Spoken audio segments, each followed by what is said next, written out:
चतुर्भुज जगन्नाथ कंठ शोभित कौस्तभ।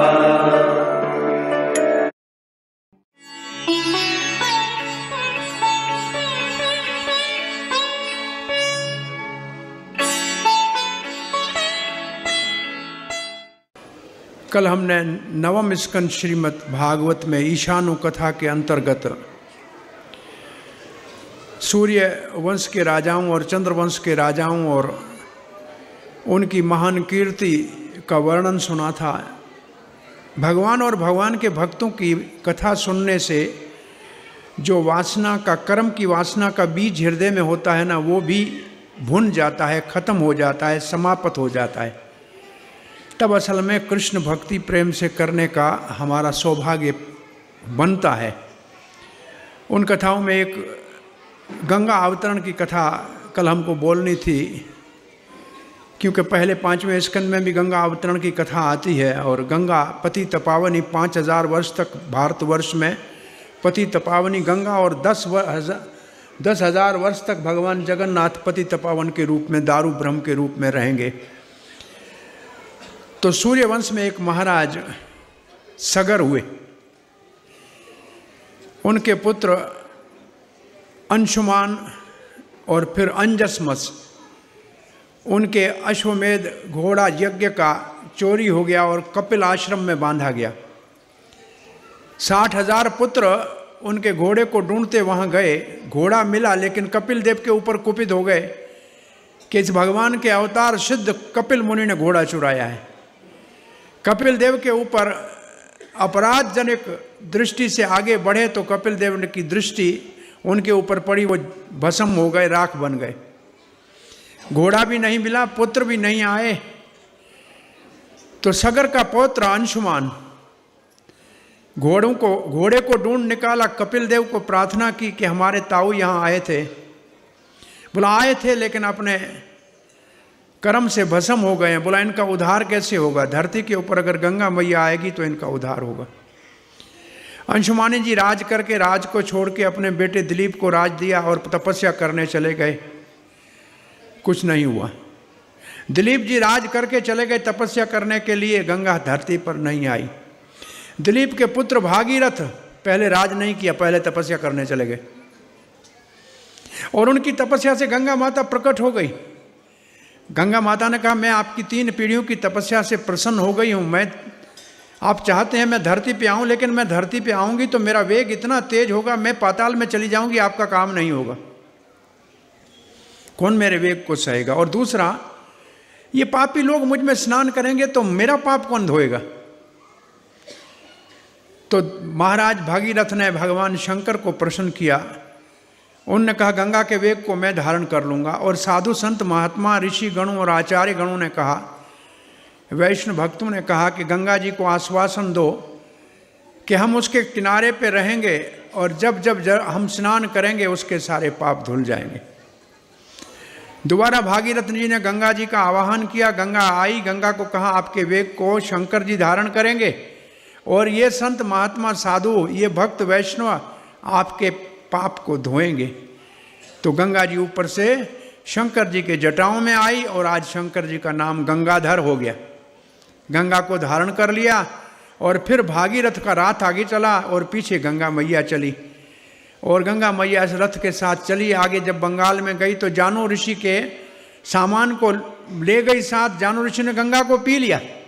भागीरथ ने मुड़ के देखा कि बड़ी परिश्रम से गंगा को धरती पे लाए। अब गंगा दर्शन नहीं है। जानु ऋषि को प्रार्थना किया, जानु ने पुत्री के रूप में उसको प्रकट करके वापस दिया। तो गंगा का दूसरा नाम जाह्नवी है। और गंगा क्योंकि बहती है इसलिए गंगा कहते हैं, इसको भागीरथी कहते हैं क्योंकि भागीरथ लाए। इसको विष्णुपदी कहते हैं क्योंकि ये भगवान श्री विष्णु के चरण को धो के नीचे उतरी है और ये सीधी पहले ध्रुवलोक में गिरी।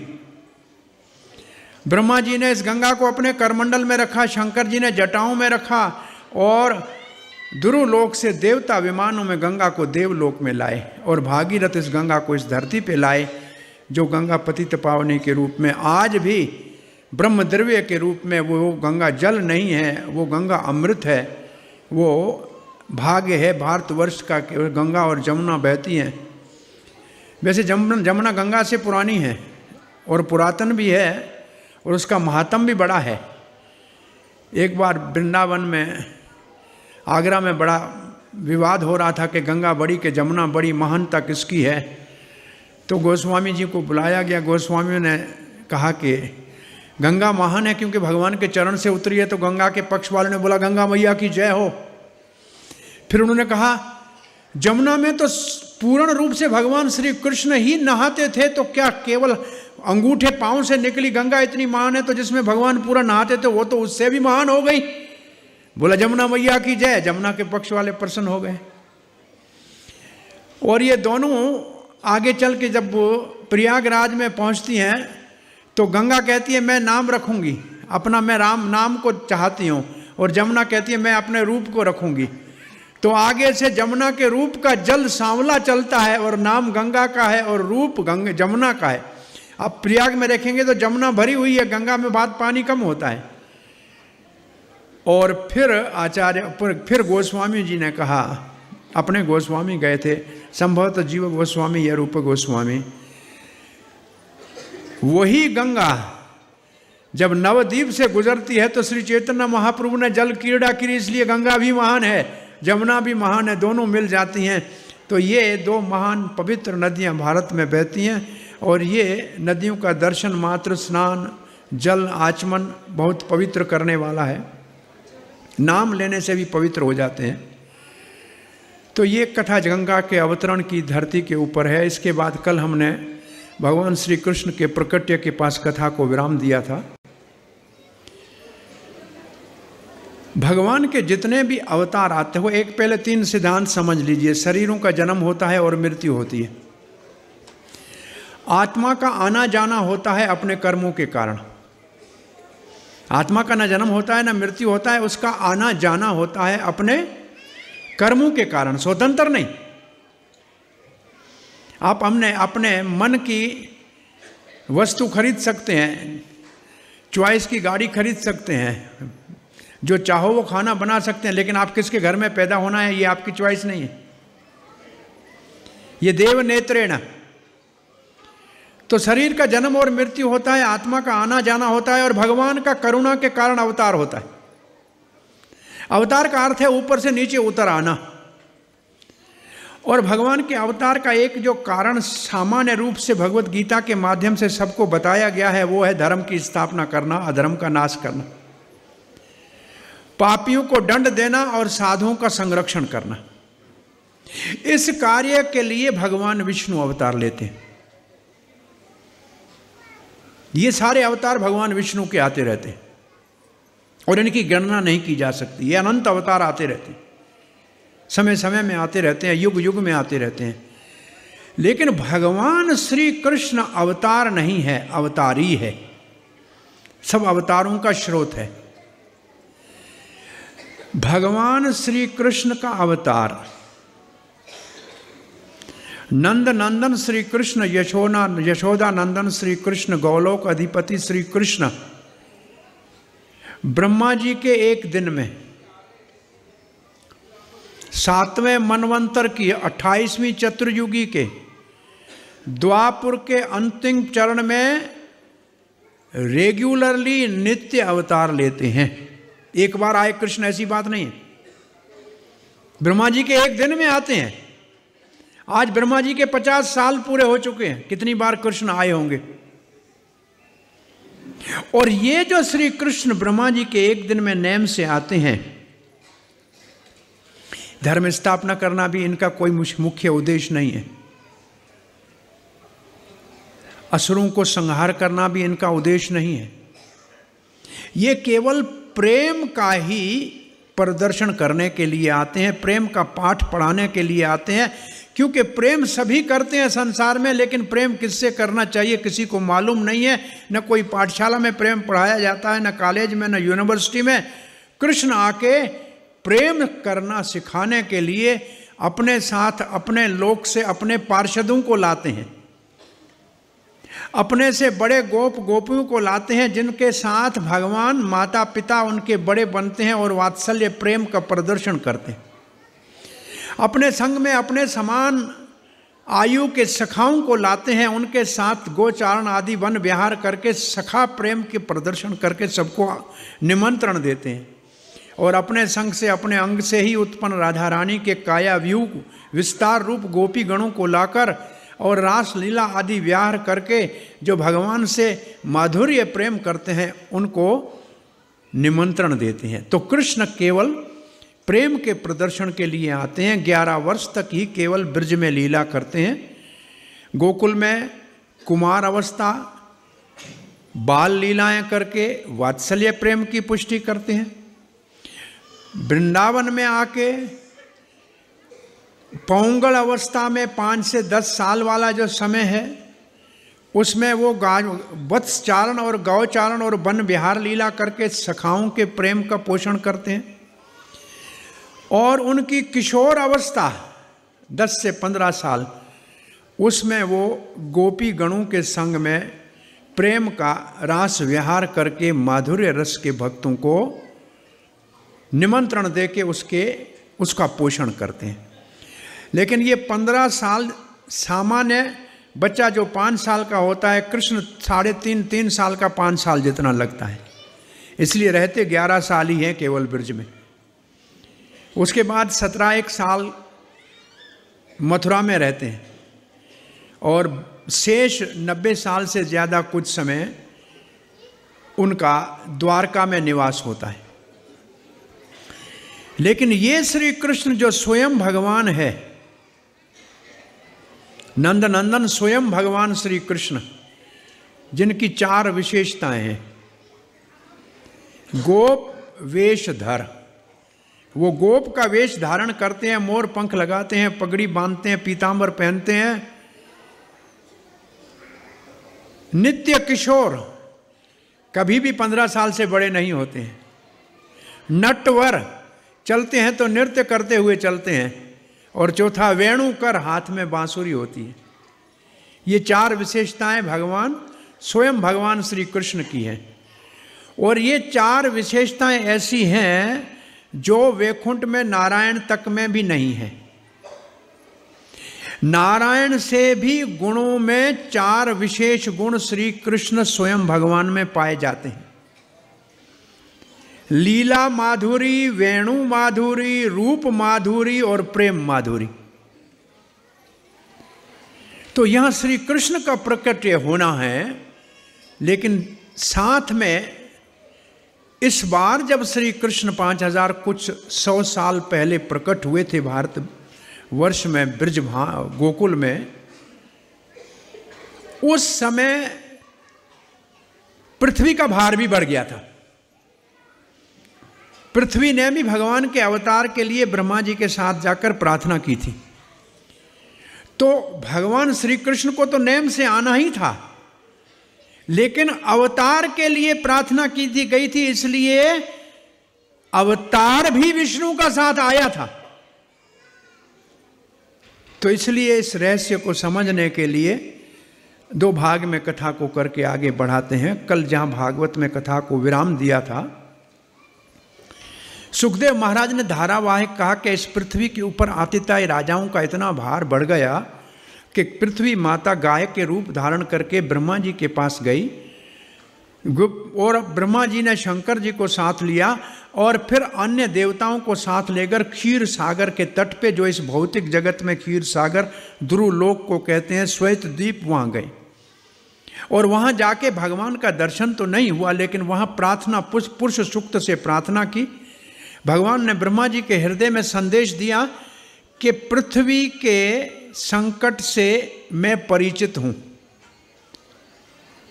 और आप निश्चित हो जाइए, मैं प्रकट हो रहा हूं। आप इन सब देवताओं को कहिए कि श्री के प्रिय करने के लिए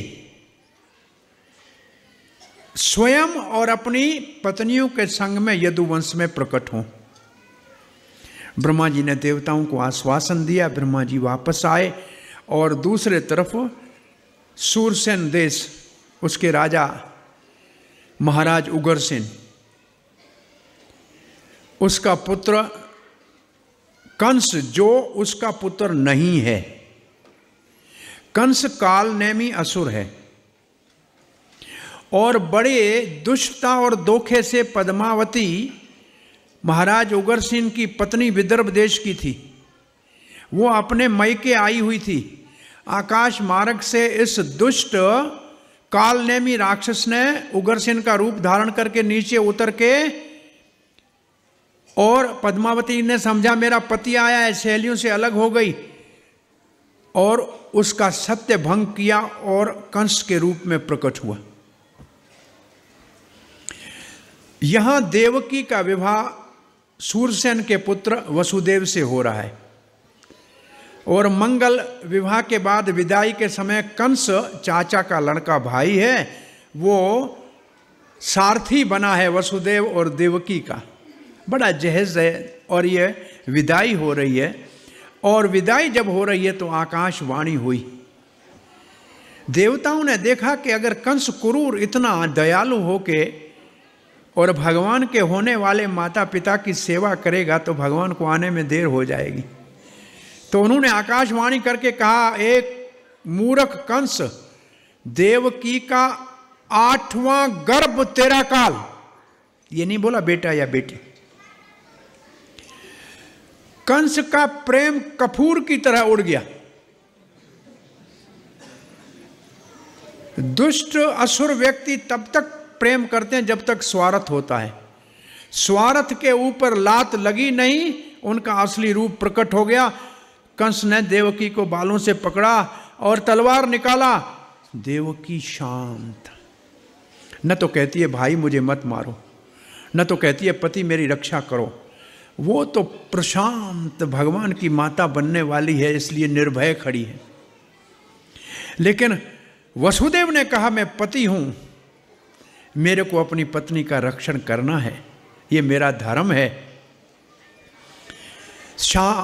शाम दाम दंड भेद जितने नेम हैं नीति के, पहले प्रशंसा की, अरे भोजराज महाराज आपकी बहन, मंगल विदाई का समय, ये थोड़ी मारा जाएगा। आप तो बड़े सौम्य हैं कंस, आप तो दीन वत्सल हैं। अरे सरस्वती तो बड़ी चिंतित हो गई, दीन वत्सल कंस कब से हो गया।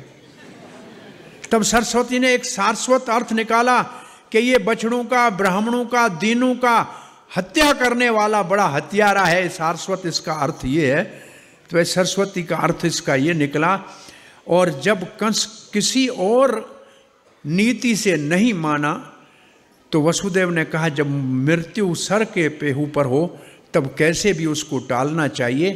उन्होंने कहा कंस, भोजराज, आपको देवकी से भय नहीं है, इसके संतान से भय है ना।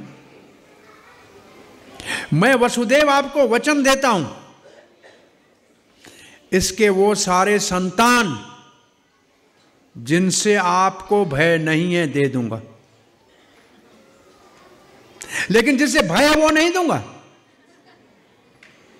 संस्कृत भाषा में वहां लिखा है कि भय, जिससे अभय है, कोई भय नहीं है, वो दे दूंगा। अगर कृष्ण को वसुदेव उठा के कंस को देकर आए क्रूर को, तो क्या भगवान वहां प्रकट होंगे? तो आपको वो सब बच्चे दे दूंगा जिससे आपको भय नहीं है। ये संस्कृत भाषा में आचार्यों का मत है। और कंस को विश्वास था वसुदेव के वचन के ऊपर, छोड़ दिया, जाओ, चले गए अपने घर। पहला संतान हुआ वसुदेव और देवकी को। वसुदेव अपना वचन पालन करने के लिए बच्चे को ले आए, कंस को हाथ में दिया। कंस ने कहा इससे मुझे खतरा थोड़ी है, भय तो 8वें से ले जाओ। वसुदेव बोलता इतना दया कर रहा है, इसके ऊपर विश्वास तो नहीं किया जा सकता, लेकिन नहीं मार रहा है तो मैं जबरदस्ती तो नहीं इसको बोलूंगा कि लो। वसुदेव वापस लौटने लगे। नारद जी सीधे चले आए और कहे, हे महाराज, भोज वंश के शिरोमणि, मैं आ रहा था, देवलोक के सारे देवता यदुवंश में अवतार लेके आपके विरुद्ध कुछ षड्यंत्र कर रहे हैं। ये विष्णु पहला होगा कि 8वां होगा, इसकी गिनती कैसे समझोगे? चाहे ये 8 उंगलियों को यहां से गिनो तो ये पहली है और यहां से गिनो तो ये पहली है। ये अष्टदल कमल रख के बीच में कहा गिनो कौन सा पहला कौन सा 8वां। आप धोखा मत खाओ। तो क्या नारद जी वसुदेव के बच्चों को मरवाना चाहता है? नहीं, नारद जी जानता है कि जो होने वाला है वो ऐसे ही होगा। वो सत्य को जानता है, हम नहीं जानते हैं।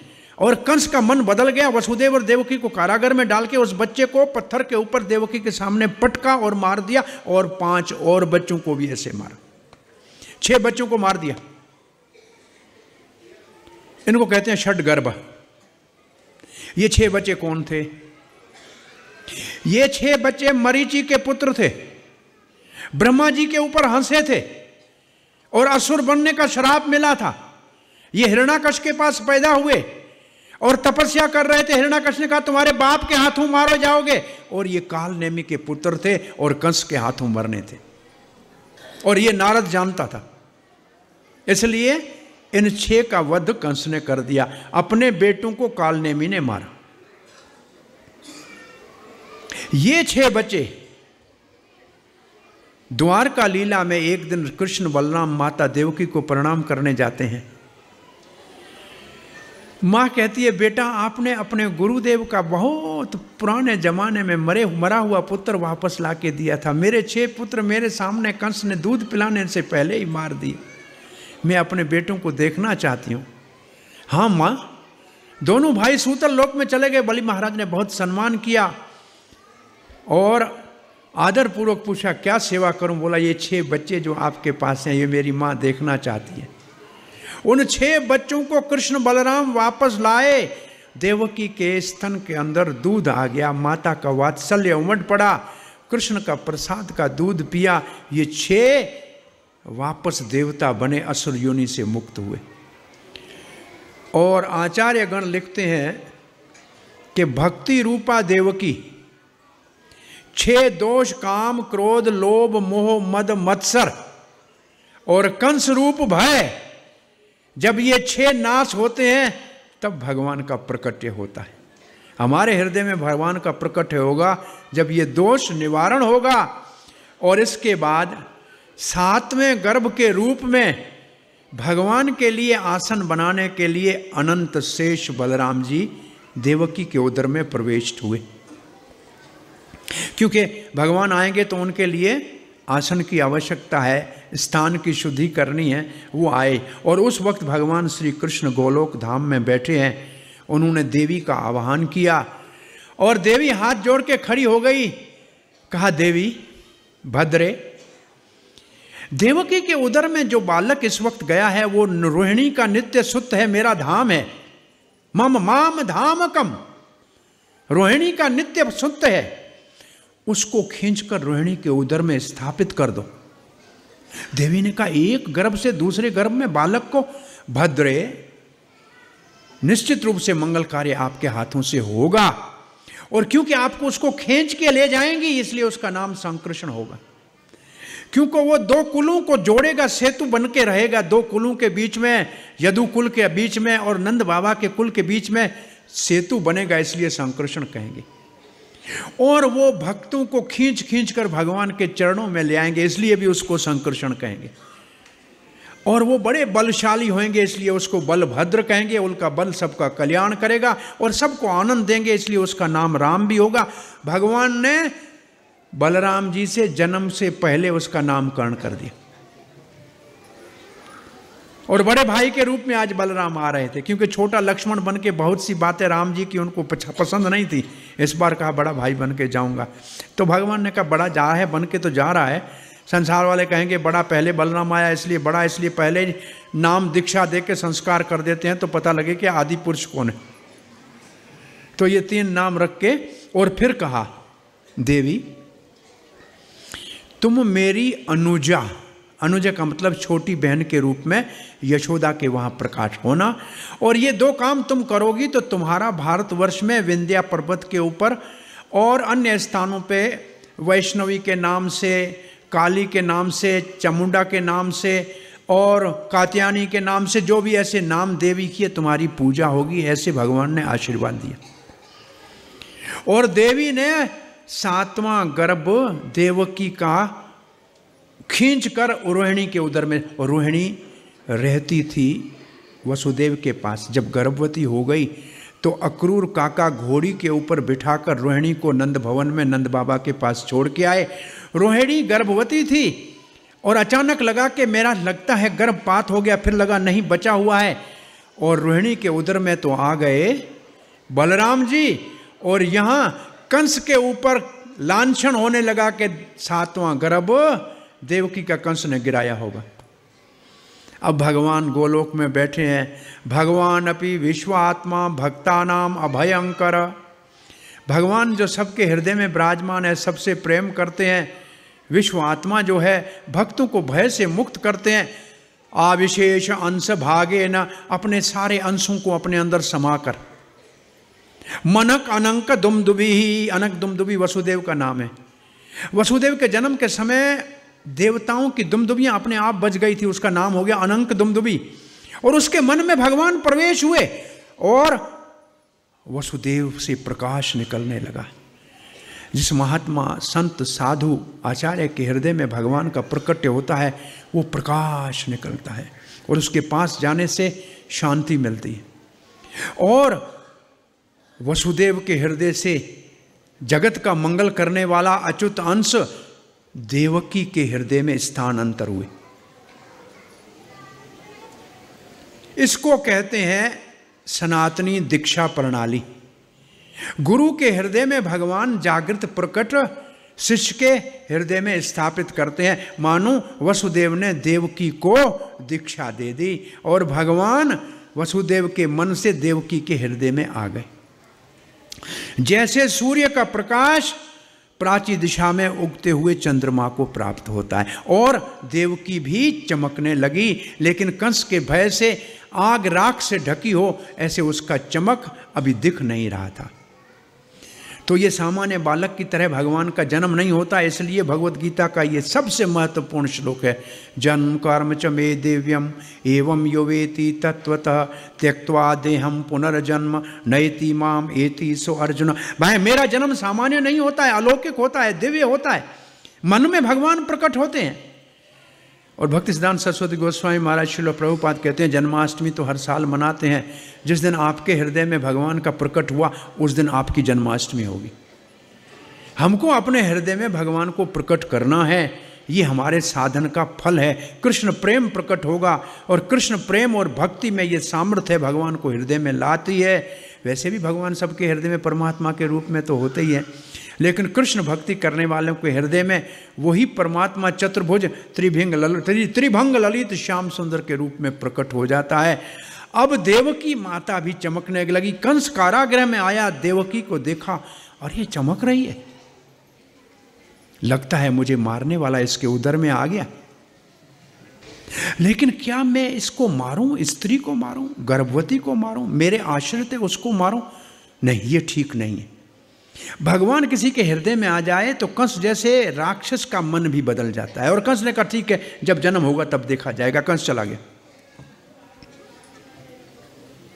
और इस तरफ अब ये 8वां देवकी के हृदय में भगवान, और उधर में तो ऐसे वायु भर रही है जैसे देवकी गर्भवती हो रही है। इस तरफ की कथा यहां रखते हैं। नंद बाबा कल आपको बताया था प्रजन्य के 5 पुत्रों में बीच का पुत्र नंद था। सुना वो उपनंद, नंद, सुनंद, नंदन, अभिनंदन, ये 5 भाई थे। बीच वाले भाई को राजा बना दिया। और नंद बाबा का विवाह सुमुखा गोप की बेटी यशोदा के साथ हुआ। यशोदा का भी वेदों में नाम देवकी है, लेकिन उसके गुणों से उसको यशोदा कहते थे। और यशोदा को कोई संतान नहीं। नंद बाबा राजा है, कोई संतान नहीं। एक दिन नंद बाबा सुबह सवेले जमुना से स्नान करके आ रहे हैं। सवेले नंद बाबा 3:30 बजे चले जाते थे, 4 बजे तक तो स्नान करके लौटते थे। लौट रहे थे तो ब्रजवासी ब्राह्मण अपने बाहर चौकों के ऊपर घर के बाहर दांतन कर रहे थे। तो नंद बाबा ने बड़े आदर से अपने चप्पल उतारे और उनको प्रणाम किया। और प्रणाम किया तो उन्होंने कहा पुत्रवान भव नंद। नंद बाबा कहते हैं सोच समझ के ब्राह्मणों आशीर्वाद देना चाहिए, इस उम्र में आप कैसे पुत्रवान बनेंगे। ब्राह्मण कहते हैं सोच समझ के आशीर्वाद दें, पता नहीं पूरा हो या ना हो, ये तो भगवान ने हृदय से कहलाया है। और नंद बाबा तो गए अपने घर में, अपने सालंगराम जी की पूजा करने लगे। ब्राह्मण नहा धो के चले गए सांडल्य ऋषि के पास। कहा गुरुदेव हमने नंद बाबा को सुबह आशीर्वाद दे दिया। बोला इतने ब्राह्मणों का आशीर्वाद क्यों नहीं फलेगा, एक महान यज्ञ नंद बाबा से कराओ। 18 अक्षर गोपाल मंत्र का 18 लाख का या 18 करोड़ का जप किया जाएगा और एक महान यज्ञ होना लगा। जमुना जी के किनारे महायज्ञ हो गया। ये ब्राह्मण द्वापर युग के 18 अक्षर गोपाल मंत्र का जप करने लगे। और जब पूर्ण आहुति का समय हुआ, दशांश पूर्ण आहुति का समय हुआ, आकाश से नीला प्रकाश नीचे उतरा। सबने देखा नील कमल जैसा कोई चीज़ नंद बाबा के हृदय में प्रवेश हुआ और नंद बाबा आश्चर्यचकित है सबके देखते देखते। और घर में नंद बाबा यशोदा से कहते हैं मेरे हृदय में कोई नील कमल बालक है। और यशोदा कहती है मुझे भी लज्जा आ रही है, आपके हृदय से वो बालक मेरे हृदय में आ रहा है। और उस वक्त पूर्णमासी मधुमंगल को लेकर उज्जैन से अवंतिका से आज ब्रज में आई है। और उसने कहा नंद यशोदा तुम्हारे घर में बालक होगा। सबने कहा हे योगिनी, हे पूर्णमासी, आपके मुंह में घी और मिश्री, आपको यहाँ झूपड़ा बना देते हैं, कुटिया बना देते हैं, आप यहाँ रह जाओ। अब समय बीता है। सुबह सवेरे नंद बाबा पूजा कर रहे हैं अपने सालंगराम की, आंखों में आंसू आ रहे हैं, पूजा बीच में रुकी हुई है। यशोदा कहती है क्या बात है, आप पूजा में ध्यान नहीं दे रहे हैं। बोला यशोदा क्या बोलूं, मेरे को छोटा सा नीला बालक नील कमल आपकी गोद में आपका दूध पीता हुआ दिख रहा है। यशोदा कहती है लज्जा मुझे आती है, मुझे ऐसा बालक आपकी गोद में खेलता हुआ दिख रहा है। अब दोनों को ये सौपन जैसे आया हो और दोनों ने कहा कि गुरु से पूछें। तब तक सांडल ऋषि आया। सांडल ऋषि को कहा कि हम दोनों को ऐसा सुबह सुबह विचार आ रहा है। सांडल ने कहा आज रात को 12 बजे तक आपके घर में बालक का प्रकट्य होना है। तो यहाँ नंद भवन में पहले ही नंदो 5 भाइयों की एक बहन सुनंदा थी। अब सुनंदा बहन को निमंत्रण भेजा गया कि लेके आओ, बुआ घर में आएगी, घर में बालक होने वाला है देखने के लिए। सुनंदा वहाँ से बैलगाड़ी में चढ़ के संभल के आई, सब घर का सामान संभाला, प्रसव का सब सामान तैयार है। यहाँ यशोदा के यहाँ भी बालक होने का संकेत है, समय हो रहा है। और उस तरफ भी अब देवता सारे चलते हैं वापस, कहाँ, मथुरा में।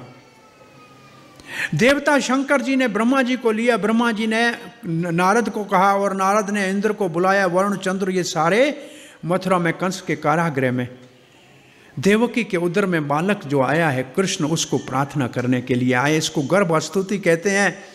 संसार में सब शास्त्रों में गर्भ की निंदा की गई है, लेकिन इस भगवान के गर्भ में आने की स्तुति ब्रह्मा आदि देवता कर रहे हैं। गर्भ स्तुति, कभी कभी लोग पूछते हैं कि भगवान गर्भ में कैसे आ सकते हैं, तो हम कहते हैं भैया भगवान सब जगह तो है, सब जगह होते हैं कि नहीं। बोला हाँ सब जगह तो हैं। तो क्या गर्भ सब जगह से बाहर है क्या, वहाँ नहीं आ सकते क्या, या आपसे पूछ के फिर जाएं गर्भ में। अरे भगवान है, उसकी इच्छा है, जहाँ से प्रकट होना चाहे हो सकते हैं, उसमें क्या है। वो उत्तरा के गर्भ में चले गए थे, उसके हृदय से नीचे उतर के उत्तरा के गर्भ में चले गए और परीक्षित की रक्षा कर ली, तो कौन सा भगवान को अंतर पड़ गया। तो भगवान की प्रार्थना करने के लिए, और देवता कहते हैं सत्य, आपका वचन सत्य है, आप तीनों कालों में सत्य हैं, आप सत्य की यूनी है, आपने वचन दिया था आने का, आप आ गए। और फिर कहा कि आप जब आते हैं तो आपके चरणों की नौका बनाकर ये महात्मा लोग भवसागर को पार कर जाते हैं, और जाने के बाद ये भक्ति की नौका को पीछे छोड़ के जाते हैं और कई लोग संसार को पार कर सकते हैं। और देवताओं ने सुंदर प्रार्थना करने के बाद देवकी को कहा अब निर्भय हो जा रहे हो, आपको और विश्व को अभय देने वाले अब आप प्रकट होने वाले हैं। फिर देवता सारे प्रणाम करके बाहर निकले, दिशाएं सारी शुद्ध हो गई। देवकी को प्राची दिशा से उपमा दी गई है। दिशाओं ने बोला हम श्री कृष्ण की मौसी बनने वाली हैं, क्योंकि वो हमारी बहन है। और आकाश, महीना कौन सा है, 7वां मनवंतर है, 28वीं चतुर्युगी है ये मनवंतर जिसमें हम रह रहे हैं। 28वीं चतुर्युगी है, द्वापुर का अंतिम चरण है, भाद्रपाद का महीना है, पहले श्रावण का महीना आता है। श्रावण आता है ना, इसका मतलब है श्रवण करो। श्रवण करोगे तो आपके जीवन में भद्र होगा, और भद्र होगा तो भगवान श्री कृष्ण प्रकट होगा।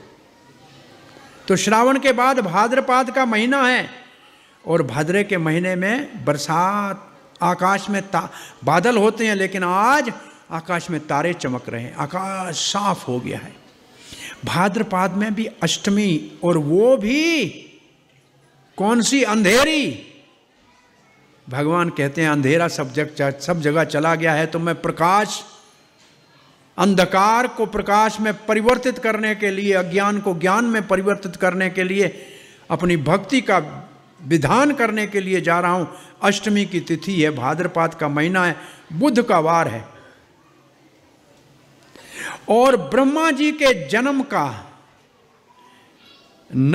ब्रह्मा जी की पत्नी के नाम, अजन्मा की पत्नी की नाम, और उसका नाम है रोहिणी, और रोहिणी का नक्षत्र, रोहिणी नक्षत्र है। भगवान के प्रकटे का समय मथुरा के कारागार में रोहिणी नक्षत्र के दूसरे चरण में, एक नक्षत्र के 4 चरण होते हैं, दूसरे चरण में इसलिए नाम है वह वासुदेव कृष्ण। और नंद भवन में तीसरे चरण में रोहिणी नक्षत्र के विहारी, रास विहारी, थोड़ा एक चरण का अंतर है सिर्फ। दिशाएं शुद्ध हो गई, पृथ्वी पत्नी है भगवान की, दुल्हन की तरह 6 ऋतुओं के पुष्पों से सुसर्जित हो गई। और नदियों ने कहा कि जमुना भगवान की पटरानी बनेगी, कालिंदी चौथी, हम भगवान की सालियां, बरसात की मौसम में मिट्टी वाला पानी नहीं, आज वो स्वच्छ होके बहने लगी।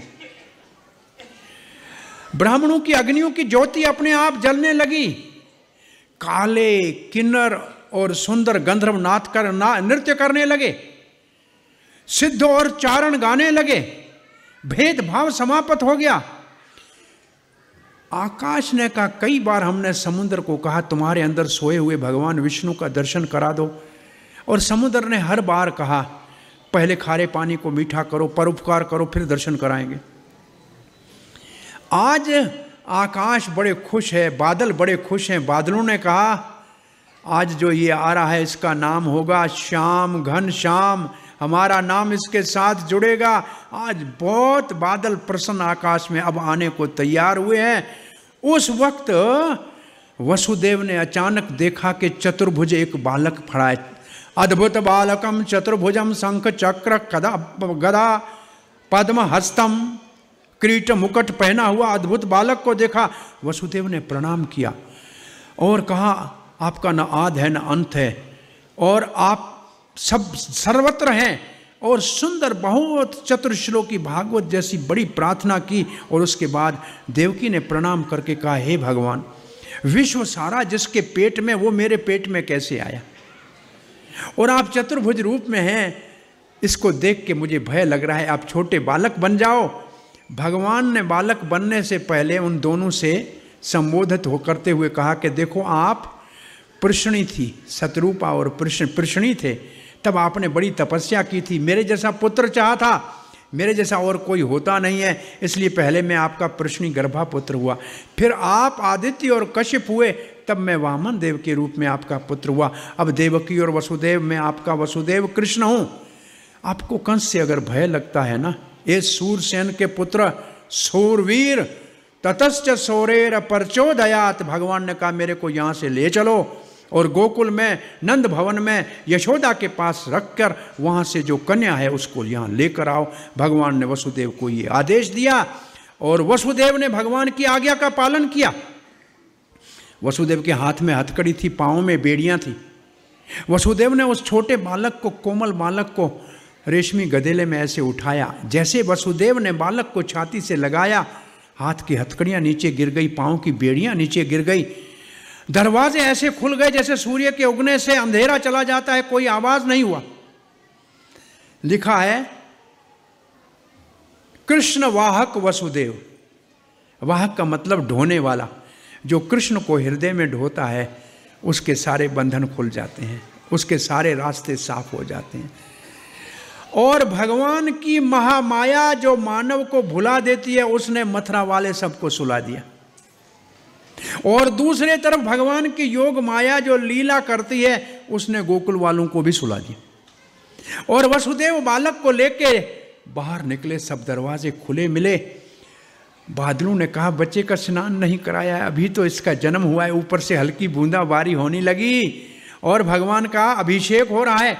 इंद्र को विचार आया कि हमारी प्रार्थना पे आए हैं, गर्मी की मौसम है, कहीं कोई बाहर सोया हुआ होगा और देख लिया वसुदेव को बच्चे को ले जाते हुए, इसलिए ऐसी वर्षा होनी चाहिए कि आंख के सामने कोई चीज़ दिखाई ना दे। मूसलाधार बारिश होने लगी और शेष ने देखा कि इंद्र को क्या हो गया, इतने छोटे बालक के ऊपर इतनी बारिश। शेष पीछे से वसुदेव और कृष्ण के ऊपर छाता बन गए और जमुना के किनारे वसुदेव देखते हैं तो समुद्र में जैसे कुंड कोई हो, ऐसे जमुना भयंकर बह रही है। निर्भय वसुदेव उसके अंदर प्रवेश हुए। जमुना का पानी जब नाक तक पहुंचा, तब वसुदेव ने बच्चे को सर के ऊपर रखा और नाक से ऊपर पानी आने लगा। तब कहा कोई ले लो, कोई ले लो। एक गांव है कोयला, आज भी एक गांव है कोयला, ये गोकुल के पास में गांव है। कोई बच्चे को ले लो, कच्ची बच्चे को ले लो। और भगवान ने चरण अपना बाहर निकाला और जमुना जी ने भगवान का चरण का दर्शन करके धोया। जमुना ने पहले तो भगवान को ये दिखाना था कि मेरे यहाँ पेट में कालिया नाग बैठा हुआ है, आपको अभी से प्रार्थना कर रही हूँ कि हमारे शुद्धि करनी है। और दूसरा, भगवान के चरण का दर्शन करने के लिए जमुना ऊपर आई। जैसे ही भगवान के चरण का स्पर्श हुआ, जमुना ने ऐसे रास्ता दे दिया वसुदेव को जैसे हिंद महासागर ने रामचंद्र को मार्ग दे दिया था। वसुदेव जी नंद भवन में प्रवेश हुए, सारे उत्सव की तैयारी करके बैठे हुए थे, बजाने वाले बैठे हुए थे, गाने वाले बैठे, लेकिन सभी सो गए। योग माया ने सुला दिया। बच्चे को रखा यशोदा के पास में और बच्ची को उठा लिया और वसुदेव वापस निकला। सब सोए हुए थे। जमुना ने फिर भगवान के पिता को रास्ता दे दिया और दरवाजे खुले मिले और अपने कक्ष में जैसे कारागृह में पहुंचा, दरवाजे बंद, हथकड़ी पड़ गई, बेड़ियां आ गई और बच्ची ने रोया। बच्ची ने रोया, संतरी जाग गए। सिपाहियों ने कंस को जगाया। रात को 2-2:30 तो बज गए होंगे। 12 बजे भगवान का प्रकट्य हुआ। मध्य रात्रि को गए गोकुल, वापस आए। कंस को नींद नहीं थी, कंस के बाल बिखरे हुए थे और कंस वहाँ से आया है और आते ही देवकी के हाथ से छीनना चाहा लड़की को। देवकी ने कहा अपने पुत्र तो बलिदान दे दिए, ये तो यशोदा की पुत्री है, मुझे इसकी रक्षा करनी चाहिए। कंस को कहा बेटा, कंस को भैया ये बेटा नहीं है बेटी है, इससे आपका क्या बिगाड़े? अरे मेरा आखिरी संतान है, इसको तो छोड़ दो, बड़ी हो जाएगी तो आपके पुत्र के साथ विवाह भी कर दूंगी, आप इसको मत मारो। लेकिन देवकी की एक कंस ने नहीं सुनी, बच्ची को जबरदस्ती खींच के लिया और पटकने लगा पत्थर पे। आकाश में गई अष्टभुजाओं में। देवी ने कहा ए मूर्ख, तुझे मारने वाला पैदा हो चुका। ये जो असुर होते हैं ना, देवी देवता के बड़े पूजने वाले होते हैं, लेकिन भगवान के ईर्ष्यालु होते हैं। अरे कंस डर गया, बोला देवी कह रही है तो सच कह रही होगी। और कंस का दिमाग बदल गया। वसुदेव और देवकी के पांव पड़ के कहता है बहन देखो, ये देवताओं ने झूठ बोला था कि 8वां लड़का होगा, ये तो लड़की हो गई। अरे मैंने कुछ नहीं किया है, देवताओं ने गलत रास्ते पे मेरे को डाल दिया, आप मेरे को क्षमा कर देना। अरे भैया वसुदेव आपकी क्षमा, आप आज़ाद हो, आप जाओ अपने घर, आपको मुक्त करता हूँ। कंस ने इन दोनों को मुक्त कर दिया और कंस वापस 2 घंटे तो उसका बुद्धि ठीक रही। और सुबह जैसे उसके संतरी मंत्री आए, अघासुर आया, बकासुर आया, पूतना आई, चाणूर आया, मुष्टिक आया। उसने बोला महाराज चिंता में क्यों है? बोला 8वां गर्भ में लड़की हुई, वो आकाश में अष्टभुजा में वो देवी हो गई और कहा कि मुझे मारने वाला पैदा हो गया। अरे हंसने लगे महाराज, ब्रह्मा विष्णु महेश को छोड़ के सारे देवता आपसे डरते हैं। अरे जितने बच्चे ब्रज में पैदा हुए हैं सबको मार देंगे, आप क्यों डरते हो? और कंस ने फिर अत्याचार शुरू कर दिया। कंस के अत्याचारों को छोड़ते हैं, अपन चलते हैं फिर वापस गोकुल में। हरे कृष्णा कृष्णा कृष्णा हरे हरे, हरे राम राम राम हरे हरे। गोकुल में कृष्ण को जैसे, असल में गोकुल में ऐसे लिखा है, शास्त्रों में ऐसा वर्णन है कि यशोदा ने दो बालकों को जन्म दिया, एक गोविंद आख्या, एक को गोविंद कहा जाता है, और एक योग माया जिसको कंस ले गया। अब जो बच्चा वसुदेव लेकर आया था, वसुदेव कृष्ण 4 हाथों वाला जो प्रकट हुआ था, वो है अवतार जिसके लिए ब्रह्मा पृथ्वी के कहने के ऊपर प्रार्थना की थी, वो तो है अवतार। और जो बालक नंद और यशोदा के यहां प्रकट हुए वो है स्वयं भगवान श्री कृष्ण। और वसुदेव जो बच्चा लाए वो नंद नंदन में समाये और दोनों एक हो गए। इसके लिए 2 कारण लिखते हैं विश्वनाथ चक्रवर्ती ठाकुर, कहते हैं एक तो जातकर्म संस्कार किया नंद बाबा ने। जातकर्म संस्कार का मतलब है मां से बच्चे का जो नाड़े का संबंध है वो काटना। तो ऐसे तो नहीं हो सकता है कि वसुदेव नाड़े के साथ बच्चे को मथुरा से लाए होंगे, इसका मतलब किसी बच्चे का जन्म हुआ तब ना। और दूसरा, अनुजा अगर देवी को भगवान ने कहा तो बड़ा भाई होगा, तब छोटी बहन होगी ना, बड़े भाई के बगैर तो छोटी बहन नहीं हो सकती। इसका अर्थ है कि नंद भवन में भी स्वयं भगवान श्री कृष्ण का प्रकट हुआ, उसके साथ एक माया के रूप में वो लड़की प्रकट हुई। अब बालक रोया, मैया सोई है, बालक रोया, सुनंदा ने जाके देखा और देखा कि बच्चा लड़का है। सुनंदा नाचती हुई गई और नंद बाबा को कहा आपके घर में बालक हुआ। और नंद बाबा जैसे बैठे थे ऐसे ही कूद के जमुना में स्नान किया कपड़ों के साथ। वैसे कपड़ों के साथ स्नान करना निषेध है, लेकिन पुत्र आदि के ऐसे प्रसन्नता में जब स्नान किया जाता है, जितने छींटे ऊपर उड़ते हैं उतने पितृलोक में बैठे हुए पूर्वज सब प्रसन्न हो जाते हैं। नंद बाबा बड़ा आनंद में मगन हो गए। और फिर नंद के आनंद भयो जय कन्हैया लाल की, नंद के। ये नहीं है कि नंद को बेटा हुआ, नंद के घर में आनंद आया। भगवान सच्चे तो आनंद है ना, आनंद भयो नंद के। नंद जात अहलादो, नंद के घर में अहलाद साक्षात प्रकट हुआ है। और नंद के घर में जब अहलाद हुआ, इसके बाद 18 श्लोकों में नंद उत्सव का वर्णन है। दूसरे दिन 18 श्लोकों में बड़ा सुंदर नंद उत्सव का ऐसा वर्णन है। पहले तो ग्वाल बालों ने कहा आज गैया चराने नहीं, सारी गैया लेके नंद भवन में चलेंगे, क्योंकि आज एक और गोप आ गया गैया चुराने वाला हमारा साथी। पहले तो गैया नंद भवन में आके पहुंची। फिर गोपू ने जो नए वस्त्र पहना के रखे, बना के रखे थे, और नंद को पुत्र नहीं है, जब होगा हमारे राजा को पुत्र तब पहनेंगे। आज पेटियों से नए वस्त्र पहने हैं और रेशमी पहने हैं, काजल वाजल लगाया है, ये गोप डंडा हाथ में उठाया है और नंद भवन में बधाई देने को आए हैं। और फिर गोपियाँ सज धज के और पंचरंगी साड़ी पहन के, और वो क्या पंचरंगी क्या कहते हैं ये पहनते हैं, ब्रज की गरारा जैसा होता है, क्या कहते हैं उसको, गोपी ड्रेस जैसा, गोपी ड्रेस आजकल का उस नाम है उसका। बड़ी सुंदर सज धज के, हाथ में थाल, उसके अंदर तिल और हल्दी और ये नजर उतारने का सामान लिया है। और नंद भवन में यशोदा को बधाई देने आई। यशोदा कन्हैया को छुपा रही, अरे कन्हैया का दर्शन करने आई है, नहीं नजर न लग जाए। अरे हमारे थाल में देखो नजर उतारने का सामान लाई है, चिर जिए ये बच्चा आपका, चिर जिए ब्रज का राजा बने। वो गोपियों ने कृष्ण को पहली बार देखा तो अपना हृदय कृष्ण को दे दिया। कृष्ण प्रेम में मदमस्त हैं। और इसके बाद दही कांदो उत्सव, दही कांदो उत्सव नंद भवन में हो रहा है। दही कांदो उत्सव का मतलब है जितना दही उतना दूध उतना घी, और उसके अंदर केसर आदि मिला के उसको घोटते हैं। और उस दही कांदो उत्सव की शुरुआत कैसे होनी चाहिए? वृषभानु महाराज अपने समाज के साथ कीर्ति मैया के सर के ऊपर मटका लेकर, और जब नंद भवन में आए तो कीर्ति मैया मटका लेके सर के ऊपर खड़ी है दही कांदा का, और नंद बाबा ने अपनी लाठी उठाई और घुमा के दे मारा उस मटके को, मटका फूटा, और फिर सबने एक दूसरे के ऊपर दही और दूध और मक्खन ऐसा फेंका कि नंद भवन सारा दूध का सागर बन गया। बोला नंद भवन में आज दूसरा दूध सागर का मंथन हो रहा है।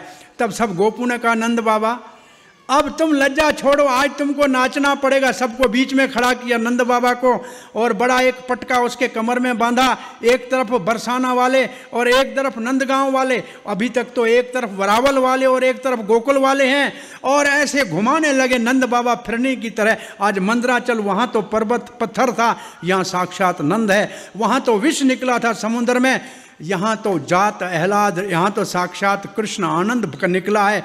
तो नंद भवन में तो एक बहुत बड़ा समुद्र मंथन हो रहा है, और दूध दही की धारा ऐसे बह रही है कि जमुना से दूध की धारा प्रयाग तक जाके पहुंची।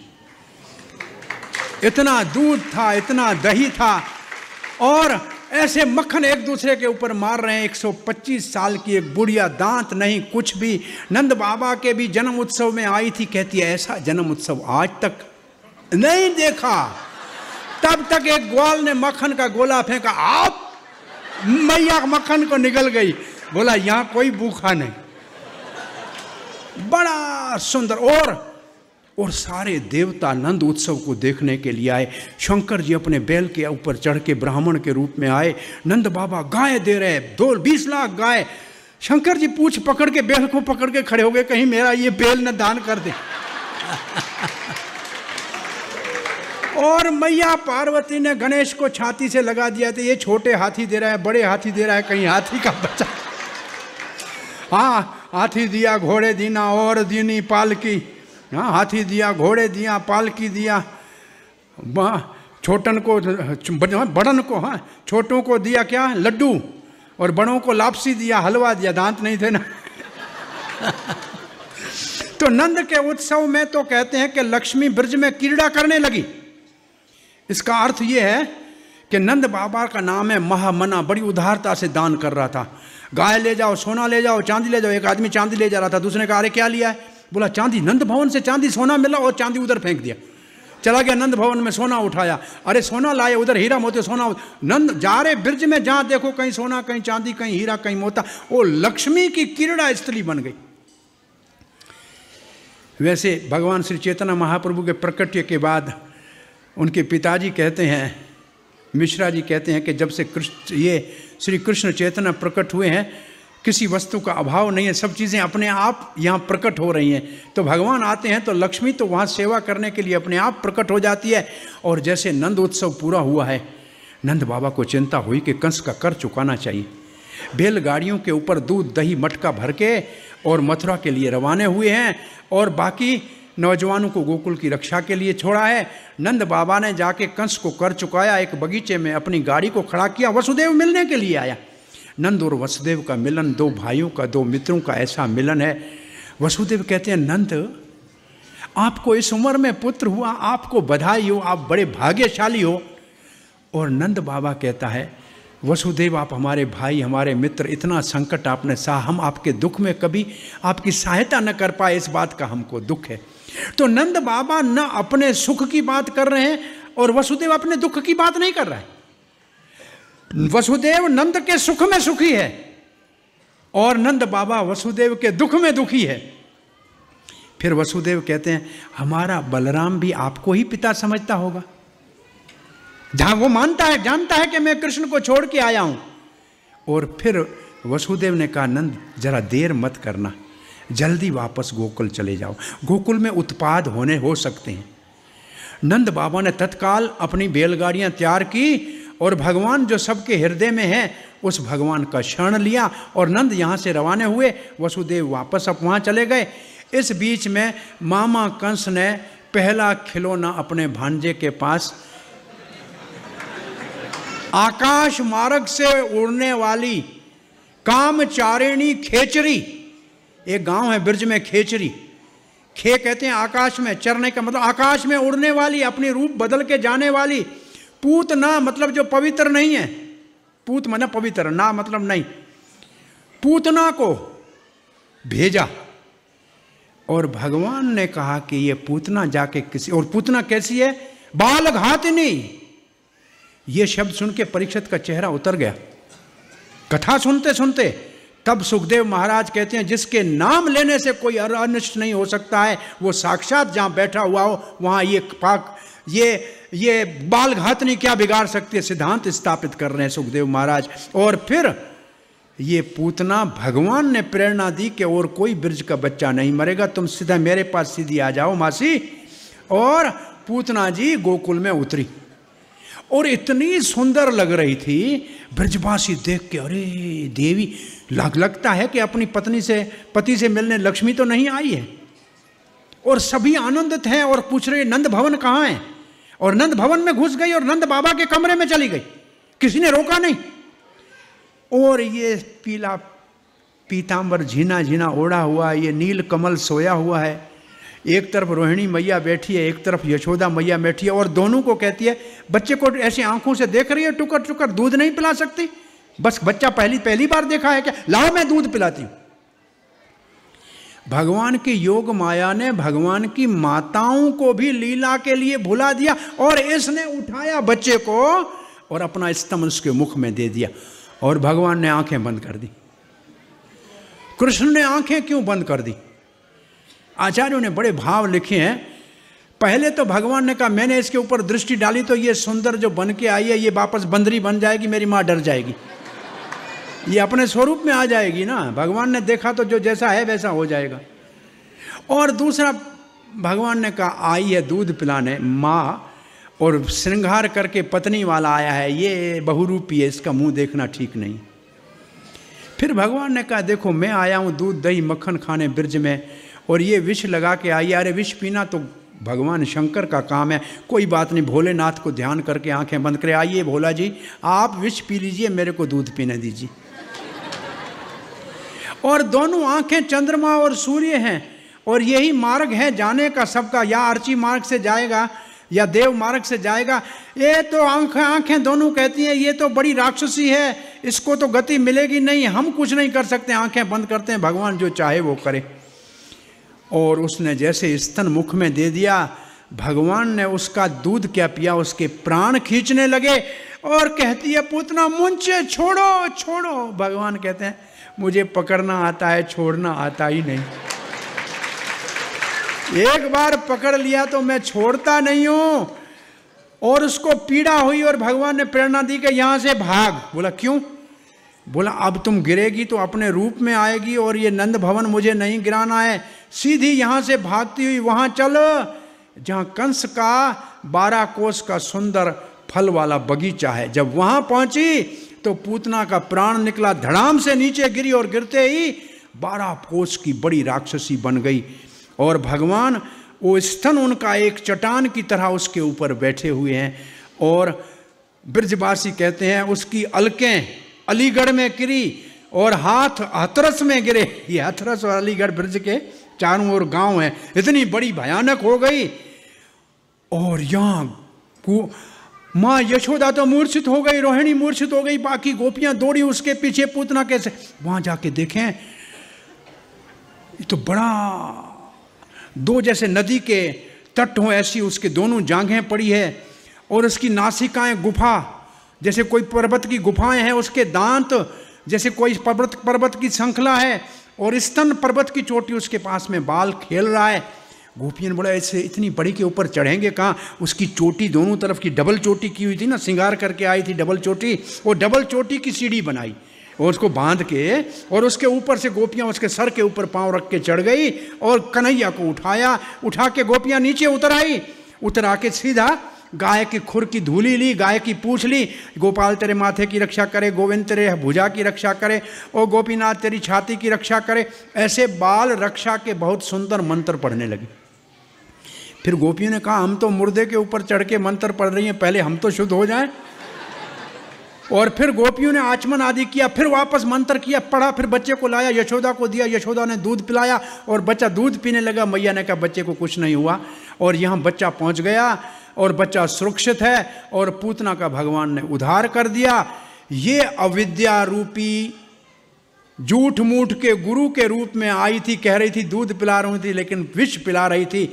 ऐसे झूठ मूठ के गुरु कहते हैं कि आपको भगवान मिलाएंगे लेकिन विषयों में फंसा देते हैं। ये झूठे गुरु का प्रतीक थी, ये अविद्या का प्रतीक थी। कृष्ण लीला में पूतना का वध और राम लीला में ताटका का उद्धार, दोनों का एक जैसा ही। स्त्री को ही भगवान ने ये जो राक्षसी के रूप में आई थी इनका उद्धार किया है।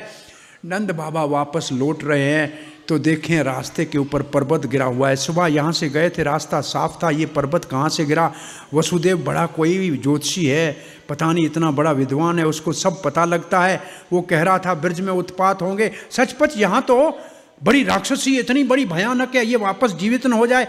टुकड़े टुकड़े कर दिए उसके कुल्हाड़ी से, फिर लकड़ी लाए और आज पूतना का अग्नि संस्कार नंद बाबा करा रहा है। भगवान ने जो उसको स्तन का पान कर लिया और उसके अग्नि संस्कार से इतनी उग्रू की और चंदन की खुशबू होने लगी कि 10 कोस में ब्रजवासी ने लगा समझा कि कहीं यज्ञ हो रहा है, भंडारा है, क्या करना है। सभी भागने लगे उधर। तो पूतना इतनी पवित्र हो गई कृष्ण के स्पर्श मात्र से, और भगवान ने क्या स्तन को पान किया, उसको धात्री गति दे दी, उसको गोलोक में यशोदा की सेवा में लगा दिया है। इसलिए भगवान ने विष को नहीं देखा, उसके दूध पिलाने वाले भाव को देखा।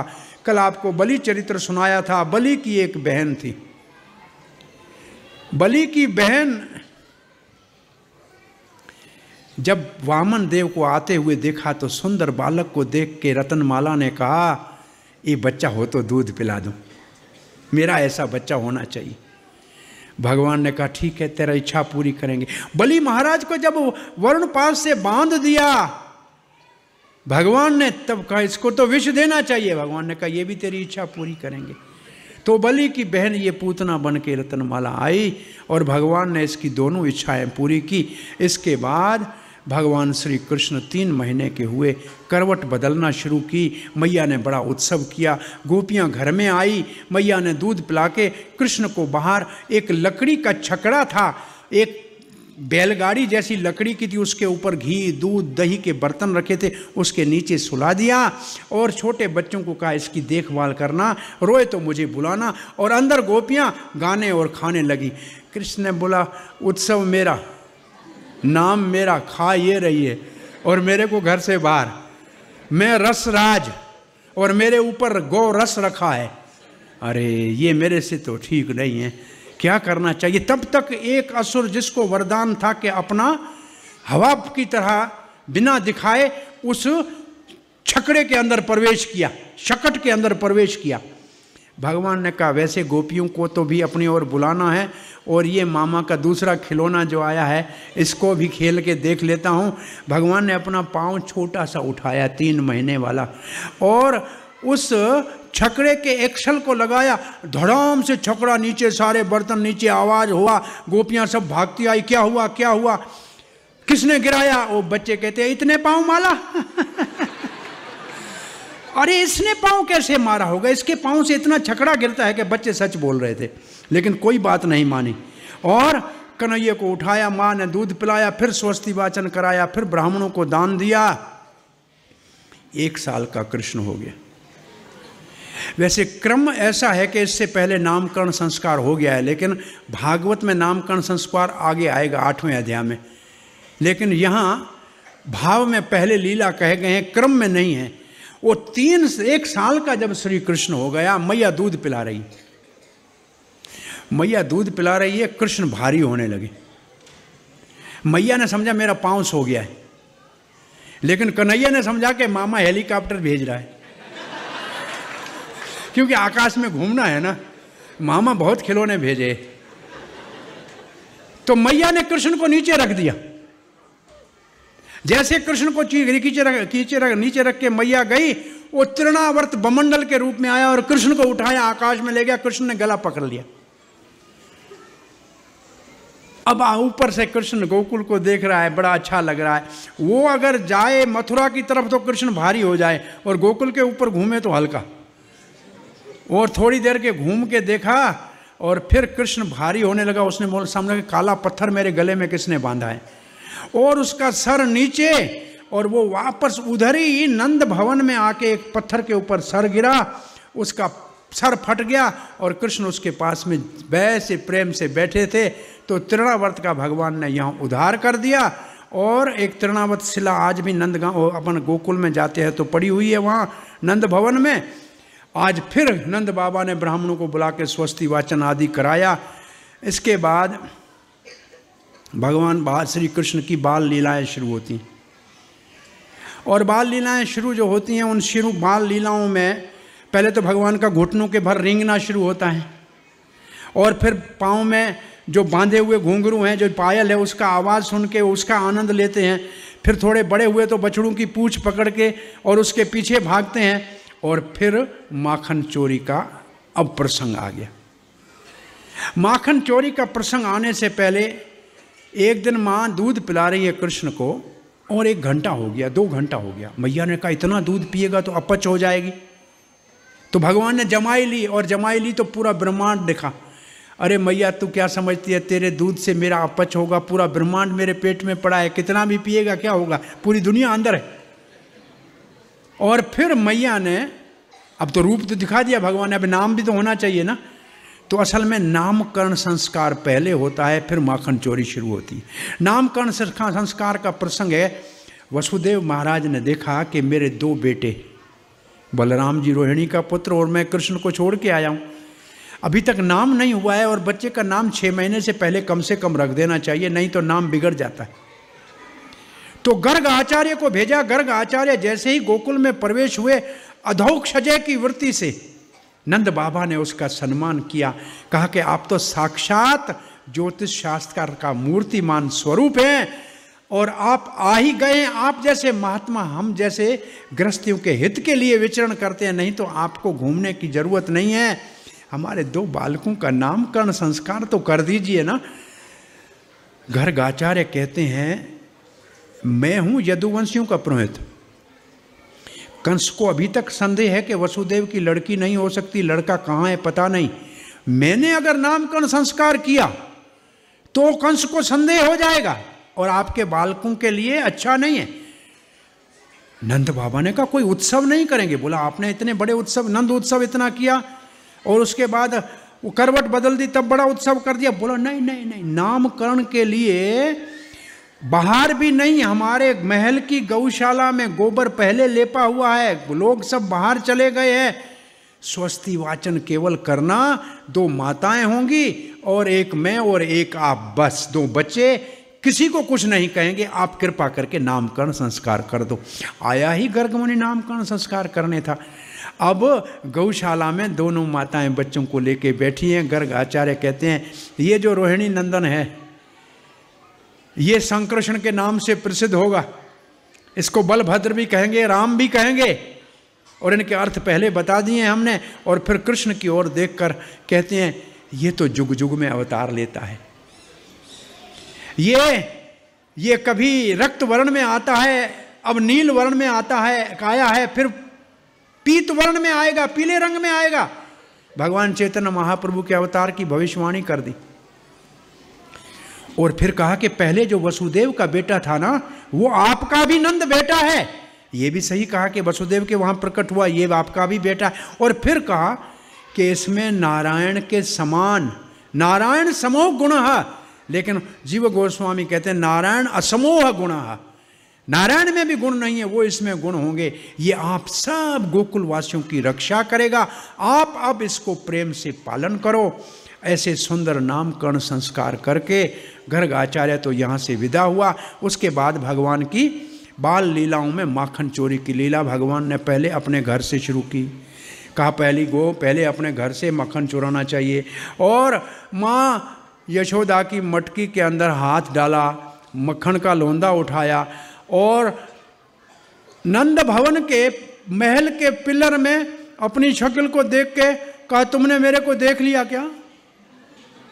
अरे तू भी खा ले आधा। तो वो भी कहता तू भी खा ले। तो अपने प्रतिबिंब से बात कर रहा है। यशोदा कहती है कन्हैया क्या कर रहा है? बोला मैया तू बूढ़ी हो गई, चोर देख मक्खन लेके जा रहा है, खंभे में घुस गया। अरे कन्हैया खंभे में कैसे घुस गया? बैठ मेरी गोद में, देख इसमें यशोदा दिख रही है? बोला दिख रही है। कन्हैया दिख रहा है? दिख रहा है। बोला वो ये 2 है? बोला नहीं। तो बोला उसको प्रतिबिंब बोलते। अच्छा मैया उसको प्रतिबिंब बोलते हैं। मालूम भगवान को सब पता है, लेकिन मैया को आनंद दे रहे हैं।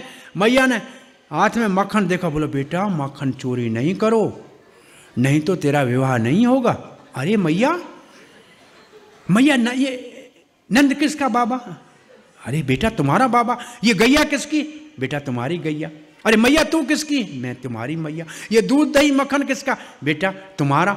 फिर कूद के खड़ा होकर कहता दूध मेरा, दही मेरा, गैया मेरी, मैया मेरी, बापा मेरा। फिर चोरी करके खाऊं मेरी मर्जी, वैसे खाऊं मेरी मर्जी, तुम्हारे को क्या है?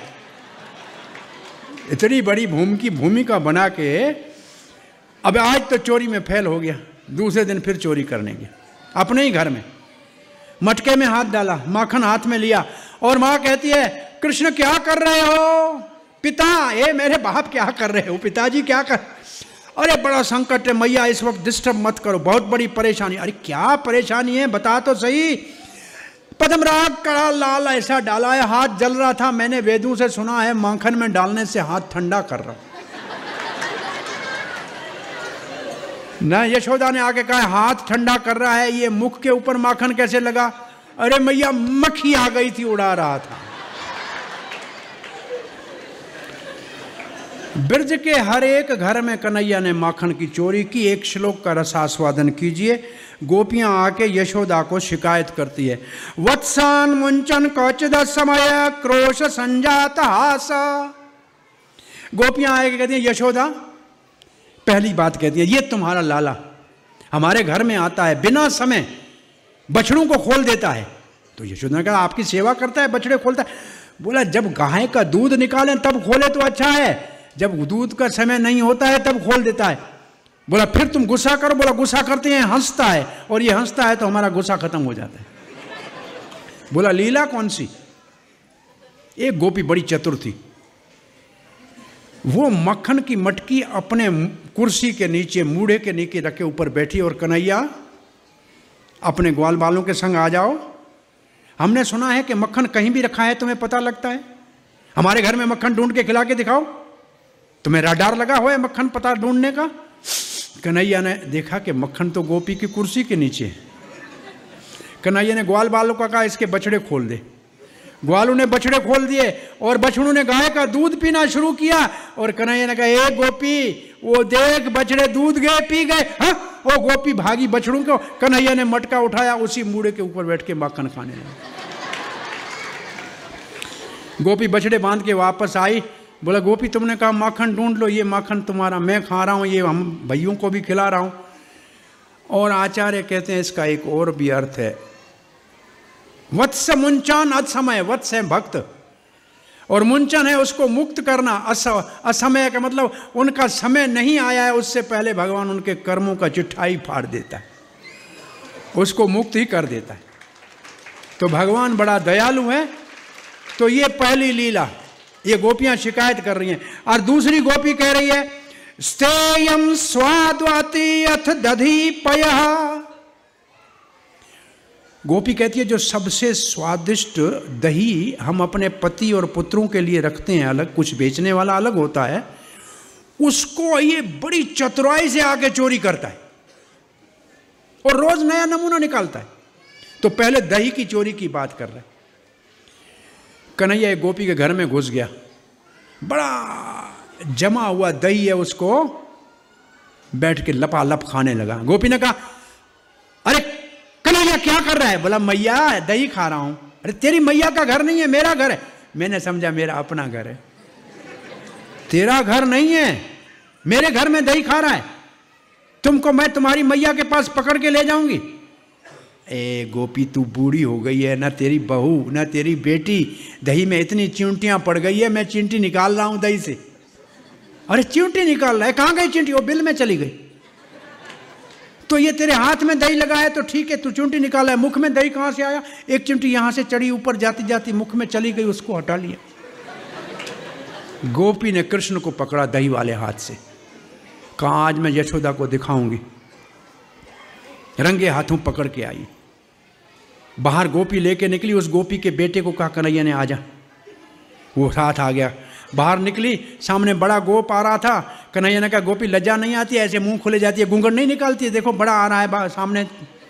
आए गोपी ने घूंघट निकाल लिया, फिर बोला गोबर थेप थेपे तेरा हाथ इतना कठोर हो गया, मेरे हाथ कितना कोमल है, ये एक हाथ छोड़ दूसरा पकड़। तो गोपी ने हाथ ढीला किया, कन्हैया उसके बेटे का हाथ उसके हाथ में दे दिया और कन्हैया जाके घर में सो गया। यशोदा कहती कन्हैया आज कहीं जाना है क्या? मैया आज मैं खेलने नहीं जाऊंगा। कोई बात नहीं बेटा सो जा। तब तक गोपी लड़के को पकड़े और ऐसे घूंघट खोल के दे, देख यशोदा मैया तेरा बेटा दही खाते हुए मुंह में लगा हुआ पकड़ के ले। यशोदा बोलती है कन्हैया तो अंदर सोया है, तू अपने छोरे को पकड़ के लाई है। गोपी देखती है अपना छोरा, एक थप्पड़ मारी अपने छोरे को, वो बेचारा रोने लगा। गोपी बाहर निकली, कृष्ण घूम के गया। पहले तो कहा ए भैया आज दोस्ती में एक थप्पड़ खा ली ना, कल जिस गोपी के घर मक्खन खाएंगे ना तुम्हारे हाथ से उद्घाटन कराऊंगा, पहले तुम खाना। बच्चे को खुश करके फिर गोपी को कहते हैं सुन गोपी, आज तुम मेरी माँ के पास पकड़ के लाई, तेरे बच्चे का हाथ दे दिया ना, दोबारा कभी प्रयास किया तो तेरे पति का हाथ पकड़ा दूंगा। ए दही की लीला के बाद दूसरी गोपी कहती है पयः कल्पितस्ते है योग ही। पय दूध की चोरी करता है। एक गोपी ने बड़ी होशियारी की, ऊपर से बड़ी जंजीर के अंदर एक घंटा बांधा और घंटे के अंदर मटका बांधा और दूध का मटका ऊपर बांधा और फिर कन्हैया को जाके कहा आज ग्वाल बालों के संग बहुत कड़ा हुआ दूध हमने ऊपर टांग के रखा है, आके पाना। कन्हैया ग्वाल बालों के संग अंदर पहुंचा है। ग्वाल बालों ने कहा कन्हैया गोपी बड़ी होशियार है, देखो तो ऊपर से मटका घंटे के अंदर बंधा हुआ है, मटके को हिलाओगे घंटा बजेगा, गोपी आ जाएगी। कन्हैया ने कहा करेगा मटका, मटके के देवता को बुलाओ। मटके का देवता आया, बोला मैं कौन हूं कन्हैया? कन्हैया ने कहा मैं कौन हूं? बोला स्वामी। अरे तुम कौन? मैं आपका सेवक। बोला आपका धर्म? आपकी आज्ञा का पर मत बजना जो आ गया। अब कन्हैया 4 ग्वाल वालों को खड़ा किया, उसके सर के ऊपर खड़ा हो गया, कंधे के ऊपर खड़ा हुआ और मटका ऊपर था, एक डंडा था उसके अंदर लोहे की शीख थी, उसको ऐसे मटके में दे मारा, ठा, ऊपर से दूध कन्हैया के ऊपर से सारे शरीर का अभिषेक हो रहा है और ग्वाल बाल ऐसे पी रहे हैं। घंटे ने कहा भगवान का अभिषेक मंत्र में होता है तो शंख घंटा घड़ियाल बजता है, आज साक्षात अभिषेक हो रहा है, मैं चुप करूं?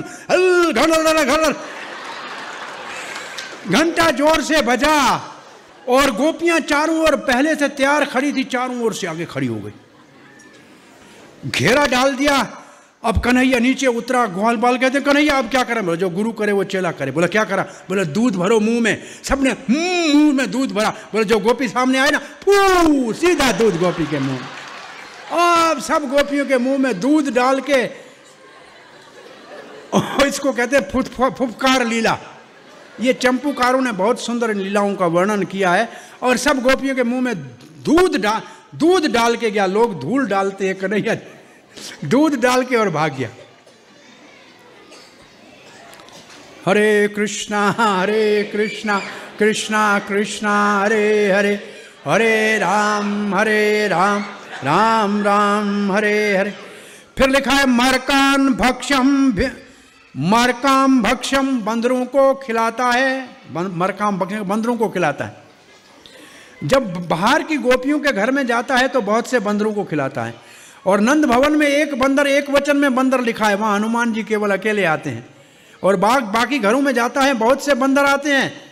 अरे पहले तो कभी कभी कन्हैया ग्वाल बालों को लेकर गोपियों, वो बहुत अयोध्या से मेहमान आए हैं, दूध दही मक्खन दे दो। अरे ले जाओ मटका कन्हैया, मेहमानों को दे दो। गोपियां पीछे जाके देखते हैं बंदरों को खिला रहे हैं। अरे यही मेहमान है अयोध्या के? बोला यही तो हमारी सेना में चले थे। ये 0 बजट आर्मी भगवान रामचंद्र की, न वस्त्र चाहिए, न अस्त्र चाहिए, न भोजन चाहिए। ये वानर सेना के ऊपर 1 रुपया भी खर्च नहीं हुआ। न कपड़े चाहिए, न कोई रहने के लिए जगह चाहिए। पेड़ के ऊपर रहते हैं और चट्टान उठा के फेंकते हैं। ये 0 बजट आर्मी और कहीं किसी की नहीं है, रामचंद्र की आर्मी थी। और भगवान ने कहा इस बंदरों को तो अभी खिलाना ही खिलाना है, बड़े प्रेम से खिलाना है। मरकाम भक्षम। और फिर क्या लिखते हैं? विभजती भांडम। बंदर जब कहते हैं मुंह बिगाड़ते, अरे बंदर वैसे ही मुंह बिगाड़ता है और ये मटका फोड़ता है। बोला बंदर को भी अच्छा नहीं लगता है, कैसा बेकार मक्खन है इसके घर का, तो हमारे मटके ही फोड़ के चला जाता है। बोला माखन की चोरी, वो भी घंटी बजने की चोरी है। कई बार आपने सुना होगा, एक गोपी बड़ी होशियार थी, चारों ओर से घर में, खिड़की में, दरवाजे में घंटी लगा दी और कृष्ण और ग्वाल बालों के संग अंदर गया। जाने के लिए देखा तो चारों ओर घंटियां लगी हुई है। घंटियों को तो भगवान ने फिर आदेश दे दिया कोई घंटी न बजे। अंदर जाके मक्खन उतारा, मक्खन उतार के ग्वाल बालों को खिलाया, बंदरों को खिलाया। जब बंदर मुंह बिगाड़ने लगे, कन्हैया ने मटका फोड़ा। बोला कई गोपी का परसों का मक्खन है, कैसा है, चख के देखूं। जैसे उंगली मुंह में डाली, सारे घंटे जोर जोर से बजे। अरे तुमको कहा था नहीं बजना। बोला भगवान को भोग लगे तो घंटा बजे, आपको भोग लग रहा है। तब तक तो गोपी आ गई। गोपी आ गई तो बाकी सब खिड़की से भागे। ये मधुमंगल बेचारा जो एक ब्राह्मण है, थोड़ा मोटा और पांव से थोड़ा है धीमे चलना, वो खिड़की में अटक गया। गोपियों ने मधुमंगल को पकड़ लिया और पकड़ के उसकी चोटी में रस्सी बांध दी, पेड़ की खिड़की डाली के ऊपर रस्सी दूसरी तरफ डाल दी और सब गोपियां खींचती हैं, उसकी चोटी ऊपर खींची। कन्हैया! तब तक कन्हैया दौड़ता हुआ आया। गोपियों को कहा ये ब्राह्मण है, कोई ग्वाल बाल है क्या, इसकी चोटी में रस्सी बांधी है, तुम सबको बूढ़े काणे पति मिलेंगे। अब गोपियां डर गई कि ये तो ब्राह्मण का अपमान हो गया। बोला इसको खुश कैसे करें, जाओ घर से थाल भर के लड्डू लाओ, इसको प्रेम से खिलाओ, तब ये संतुष्ट होगा। और अब गोपियां कहती हैं, एक और गोपी कहती है,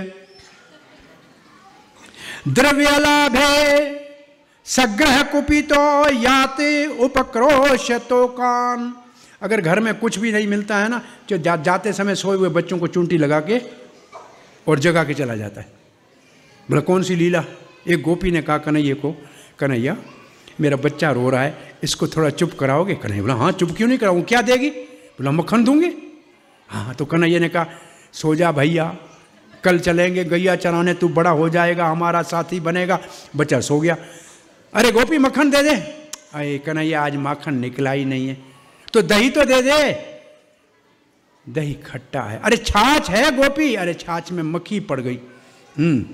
तेरे बाप का नौकर हूं, तेरे बच्चे को सुलाया, कुछ नहीं देती है, फिर बच्चे को चूंटी मारता है कि देख ये फिर जगा के जाता हूं। और बच्चे को जगा के और कन्हैया भाग गया।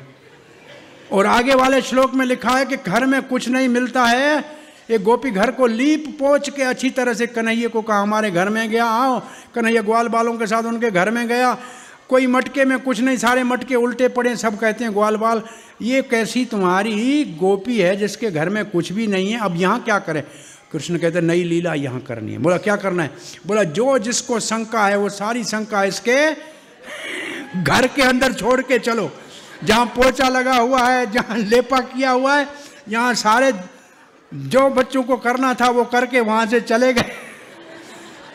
और वैसे भी जब भगवान या भगवान के भक्त कहीं ऐसे शंका त्याग के जाते हैं, वो असल में ये संसार का धन उस मल के बराबर है, उसके घर में धन बहुत हो जाता है। तो वो गोपी फिर सुखी हो गई। ऐसे भगवान की बाल लीलाएं हो रही है। और इतनी सारी शिकायतों के बाद भी जब कभी भी यशोदा ने कन्हैया को डांटा नहीं, तब कन्हैया ने कहा माँ डांटेगी नहीं तो वात्सल्य प्रेम का मजा नहीं आएगा। आज कन्हैया ग्वाल बालों के संग जमुना के किनारे गया और कहा कि घर चलो कन्हैया भूख लगी है कुछ खाएं। कन्हैया बोला नहीं खाना है, मट्टी खा लूंगा। और मट्टी खाएगा। उठा के कन्हैया ने मुट्ठी मुंह में डाली, ग्वाल बाल भागे और यशोदा को कहा कन्हैया मट्टी खा रहा है। मैया ने कहा दूध पिए मक्खन खाए, किसी के घर का भी खाए लेकिन कोई खराबी नहीं, मट्टी खाएगा तो बीमार हो जाएगा। मैया ने लाठी उठाई है। मैया जमुना के किनारे गई, हाथ पकड़ लिया और कहा कन्हैया तुमने माटी खाई, आपने माटी खाई ना। अरे ये सब ग्वाल बाल कह रहे। अरे मैया आज झगड़ा करके गए। बोला तेरा भाई अग्रज बलराम कह रहा है। मैया तो बलराम को बहुत अच्छा समझती है, ये बाहर का देखने का अच्छा है, अंदर का बहुत काला है। भैया बलराम अंदर का काला है कि कृष्ण झूठ बोल रहे हैं। अरे अंदर कृष्ण का ही चिंतन करता है, अंदर तो उसका काला ही है। कृष्ण ठीक कह रहे हैं। बोला ये मुझे बहुत चिढ़ाता है, कहता है तू काला कहां से आया, तुमको मोल का लाए हैं। मैया इसकी बात मत मानो, तू मेरी मैया है ना। अगर आपको मेरी बात पे विश्वास नहीं आता है तो मेरा मुंह खुलवा के देख लो। मैंने माखन नहीं खा, मैंने माटी नहीं खाई, तो क्या भगवान सत्य संकल्प वाले झूठ बोलेंगे क्या? नहीं, जो यहां शब्द है उसका अर्थ है माटी क्या, मैंने ब्रह्मांड खाया। उस शब्द का संस्कृत में दूसरा अर्थ है मैंने ब्रह्मांड खाया। और मैया ने कहा मुंह खोलो, और कन्हैया ने मुंह खोला, और कन्हैया के मुंह में मैया ने यही ब्रह्मांड देखा। इस ब्रह्मांड के अंदर गोकुल देखा, गोकुल में नंद भवन देखा, नंद भवन में जमुना उसके सामने देखी, और वहां यशोदा देखी और कन्हैया को देखा। अब एक तो मुख के अंदर कन्हैया यशोदा, एक स्वयं बाहर बैठी है। माँ का माथा घूमा, माँ ने भगवान का शरण लिया, और माँ कहती है भगवान अचिंत्य, मैं आपके शरण में हूँ, ये मैं क्या देख रही हूँ। मुझे भगवान ने देखा कि मैया को इतना ज्ञान हो गया कि मैं भगवान हूँ, और मेरे को किसी घर के अंदर छोटे से किसी जगह में बिठा के और आरती उतारना शुरू कर दी, तो ग्वाल बालों के साथ खेलूंगा कैसे। भगवान ने अपनी वैष्णवी माया को ऐसे घुमाया, मैया गौ कृष्ण को उठाया और मुंह बंद करके अपना स्तनपान कराने लगी। ये देख के परीक्षित महाराज कहते हैं इस नंद का और यशोदा का क्या सौभाग्य है, कौन से पुण्य इन्होंने किए थे कि साक्षात भगवान इसकी गोद में बैठ के इनका दूध पी रहे हैं। सुखदेव महाराज कहते हैं द्रोण और धरा नाम के वसु थे, ब्रह्मा जी की बहुत बड़ी प्रार्थना करके और उसका आशीर्वाद लिया, वो नंद और यशोदा के रूप में ये आनंद का बाल लीलाओं का सुख ले रहे हैं। ये कह तो दिया सुखदेव ने, लेकिन सुखदेव गोस्वामी संतुष्ट नहीं थे कि तब उनके मुख से धारावाहिक दामोदर लीला निकलने शुरू हो गई। क्यों दामोदर लीला बताई? इसलिए बताई, दामोदर लीला के उपसंहार में लिखा है जो सुख ब्रह्मा को नहीं, शंकर को नहीं, लक्ष्मी को नहीं, वो सुख इस गोपी को मिला है। तो जो सुख स्वयं ब्रह्मा को नहीं है वो ब्रह्मा के आशीर्वाद से कैसे किसी को मिल सकता है? इसका अर्थ ये है नंद और यशोदा नित्य भगवान के माता पिता है। ब्रह्मा जी के आशीर्वाद से द्रोण और धर्रा उनके अंदर प्रवेश होके बाल लीलाओं का थोड़ा रसास्वादन कर रहे थे। वो वसु थे, वो वसु वापस, लेकिन ये नित्य थे, ये डबल रोल में थे। अब कथा कहाँ शुरू हो रही है? कथा शुरू हो रही है भगवान के दामोदर लीला की। दाम का मतलब रस्सी, उदर का मतलब पेट। यशोदा ने कृष्ण को रस्सी से बांध दिया उखल के साथ। इस लीला को शुरू करते हुए सुखदेव महाराज कहते हैं एक समय की बात है। कौन से दिन की बात है? दिवाली के दिन की बात है। दिवाली के दूसरे दिन इंद्र की पूजा होनी थी, सब अपने अपने काम में लगा के यशोदा ने कहा कि रोज शिकायत करते हैं कि हमारे घर का माखन खाता है, दूध दही खाता है। यशोदा ने एक दिन गोपियों को कहा कितना खाएगा, छोटा बच्चा 3 साल का है, दे दिया करो ना माखन। तो एक गोपी कहते कन्हैया माखन खाएगा? बोला क्यों, भीख मंगाऊं तेरे घर का खाऊं? मेरे घर में बाप के गाय नहीं है। बोला फिर चोरी क्यों करके खाता है? बोला मेहनत करके खाता हूं, हाँ परिश्रम करके खाता हूं, मुफ्त का तो नहीं खाऊंगा। तो कन्हैया, यशोदा ने कहा मैं अपने हाथ से आज मक्खन निकालू थी। पदम गंधा गाय जिसको 100 गायों का दूध पिला के 8 गायों को 8 का 1 गाय को, उस गाय के रात को दूध को अच्छी तरह से मैया ने गर्म किया, उसके अंदर जामुन डाला और उसको जमा के रखा। और सुबह सवेले नंद गहनी, नंद के घर में आनंद करने वाली एकदा, लिखा है एकदा। एकदा का अर्थ क्या? एक समय की बात है, लेकिन एकदा का दूसरा अर्थ यह कि एक को देने वाली। वो एक भगवान है, उसके बराबर और कोई नहीं है। और ये यशोदा के गोद में बैठा है। कोई भी कहेगा मैया मेरे को ले लाला दे दो तो दे सकती है, जो एक को देने में समर्थ है। ऐसी एकदा यशोदा, एक समय की बात है। बाकी सब सेवकाओं के और काम में लगा दिया और स्वयं दधी मंथन करने लगी। स्वयं सवेले दही और दधी मंथन करते समय 3 काम कर रही है।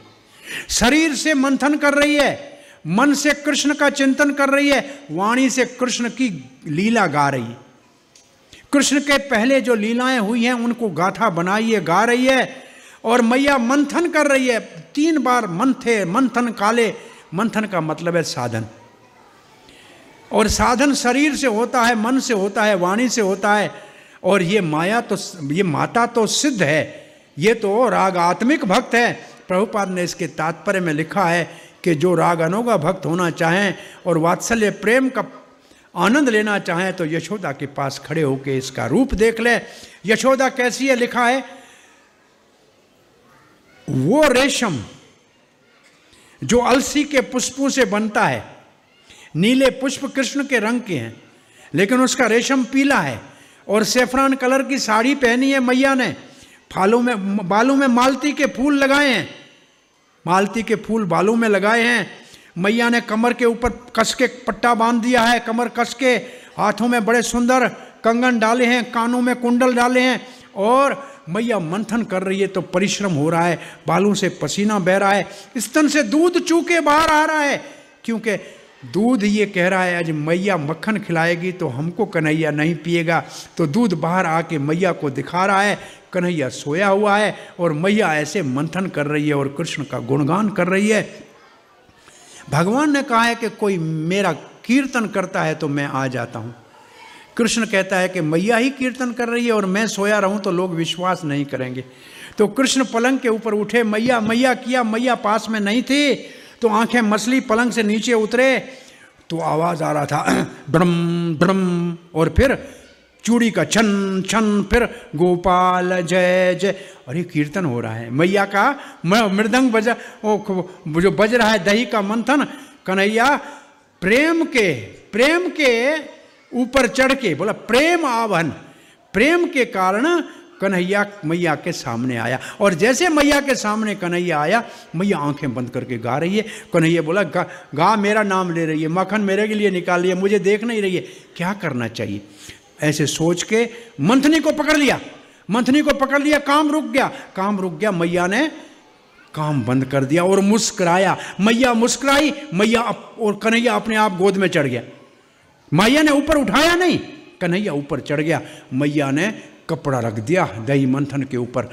सर्दी का महीना है, कार्तिक का महीना है, दिवाली का दिन है, अब सुबह का 4 साढ़े 4 का समय है और मक्खन निकला नहीं है। मैया ने देखा स्तन पान करने के लिए कन्हैया आ गया है तो काम को रोक दो। मैया ने बड़ा अच्छा संकेत दिया है, बच्चा मांगे खाने के लिए तो 100 काम बंद करके बच्चे को खिलाना चाहिए।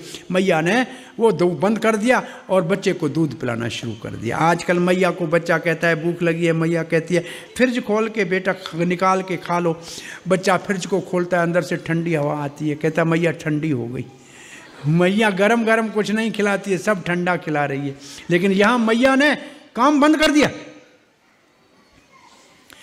कन्हैया दूध पी रहा है, मैया दूध दे रही है, अपने आप आ रहा है दूध, और कृष्ण मैया को मुस्कुरा के मैया के मुख में देख रहे हैं।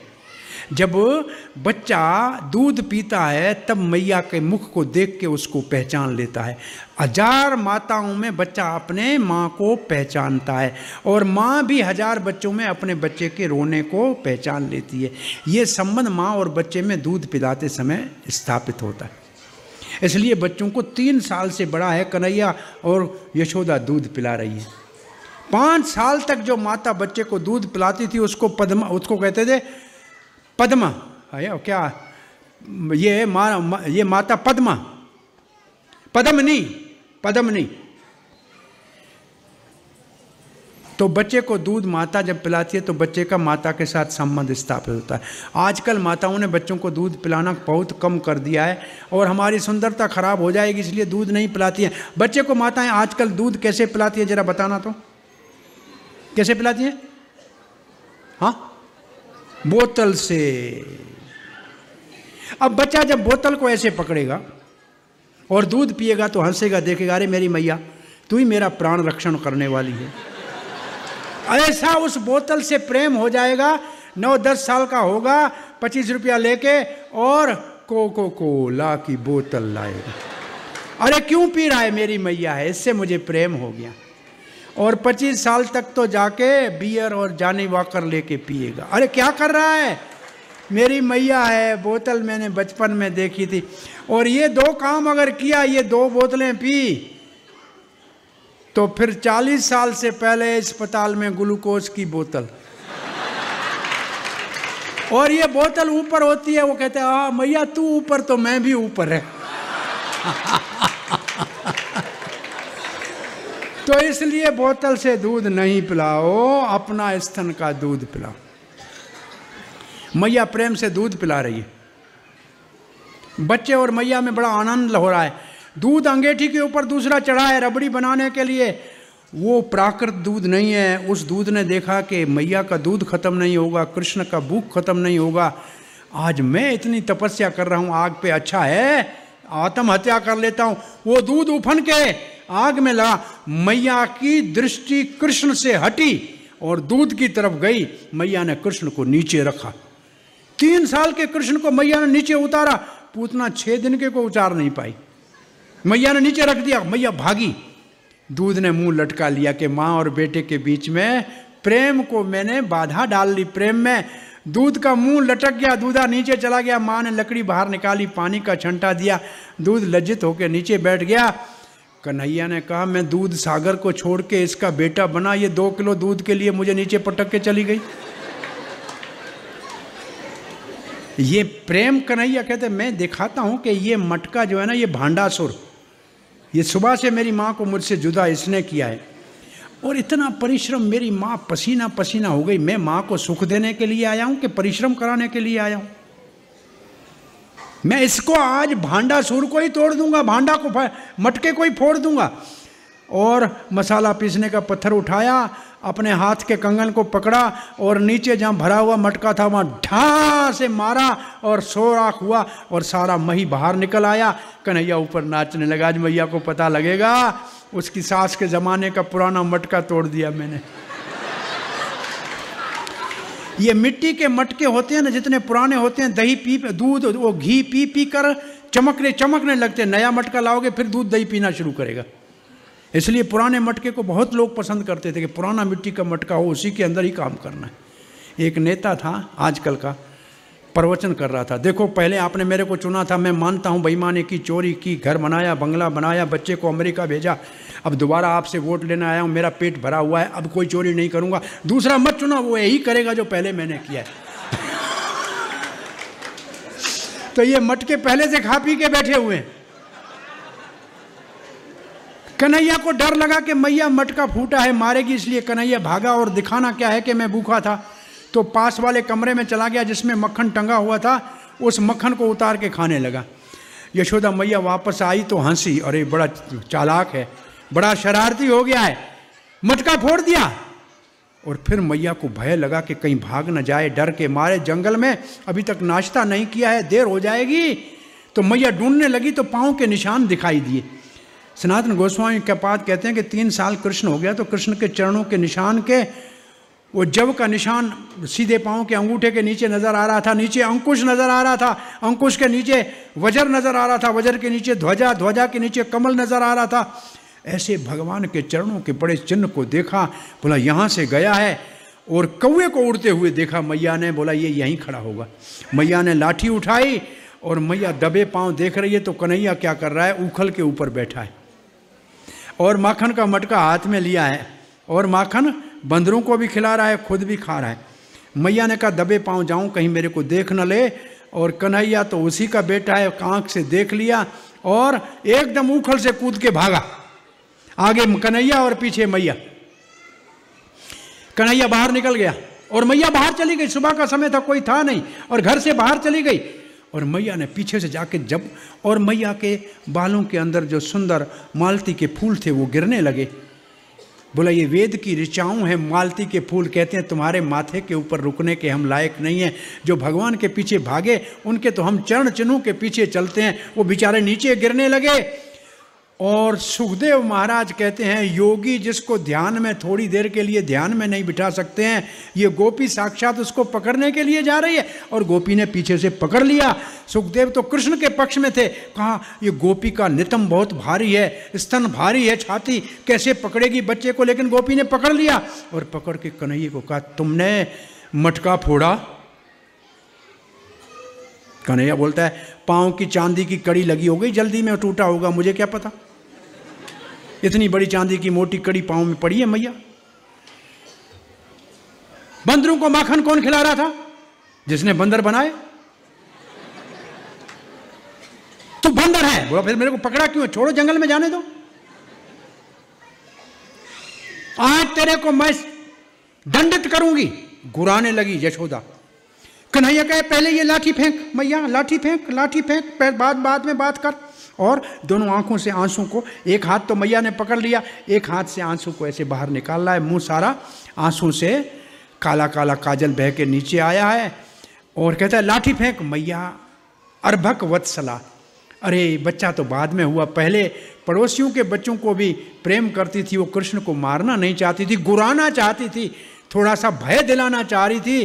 तो माता ने छड़ी को फेंक दिया और कहा कन्हैया आज तेरे को खेलने नहीं जाने दूंगी, आज तेरे को बांध दूंगी, तू इस खल का साथी है ना, उखल के साथ ही बांधूंगी, ये खल है और तुमने खल का संग किया है, आज इसके साथ तेरे को बांधूंगी। मैया ने अपने चोटी से रेशमी धागा निकाला, उखल में बांधा, कन्हैया की कमर में बांधा, धागा छोटा हो गया, दूसरा धागा उसमें जोड़ा। तब तक गोपियां चारों ओर से खड़ी हो गई, अरे एक और ले आओ, एक रस्सी आई, 2 रस्सी, रस्सी के साथ रस्सी जोड़ी जा रही है, रस्सी छोटी नहीं हो रही है, कन्हैया की कमर मोटी नहीं हो रही है, काला धागा नजर के लिए लगाया था वो बंधा हुआ है।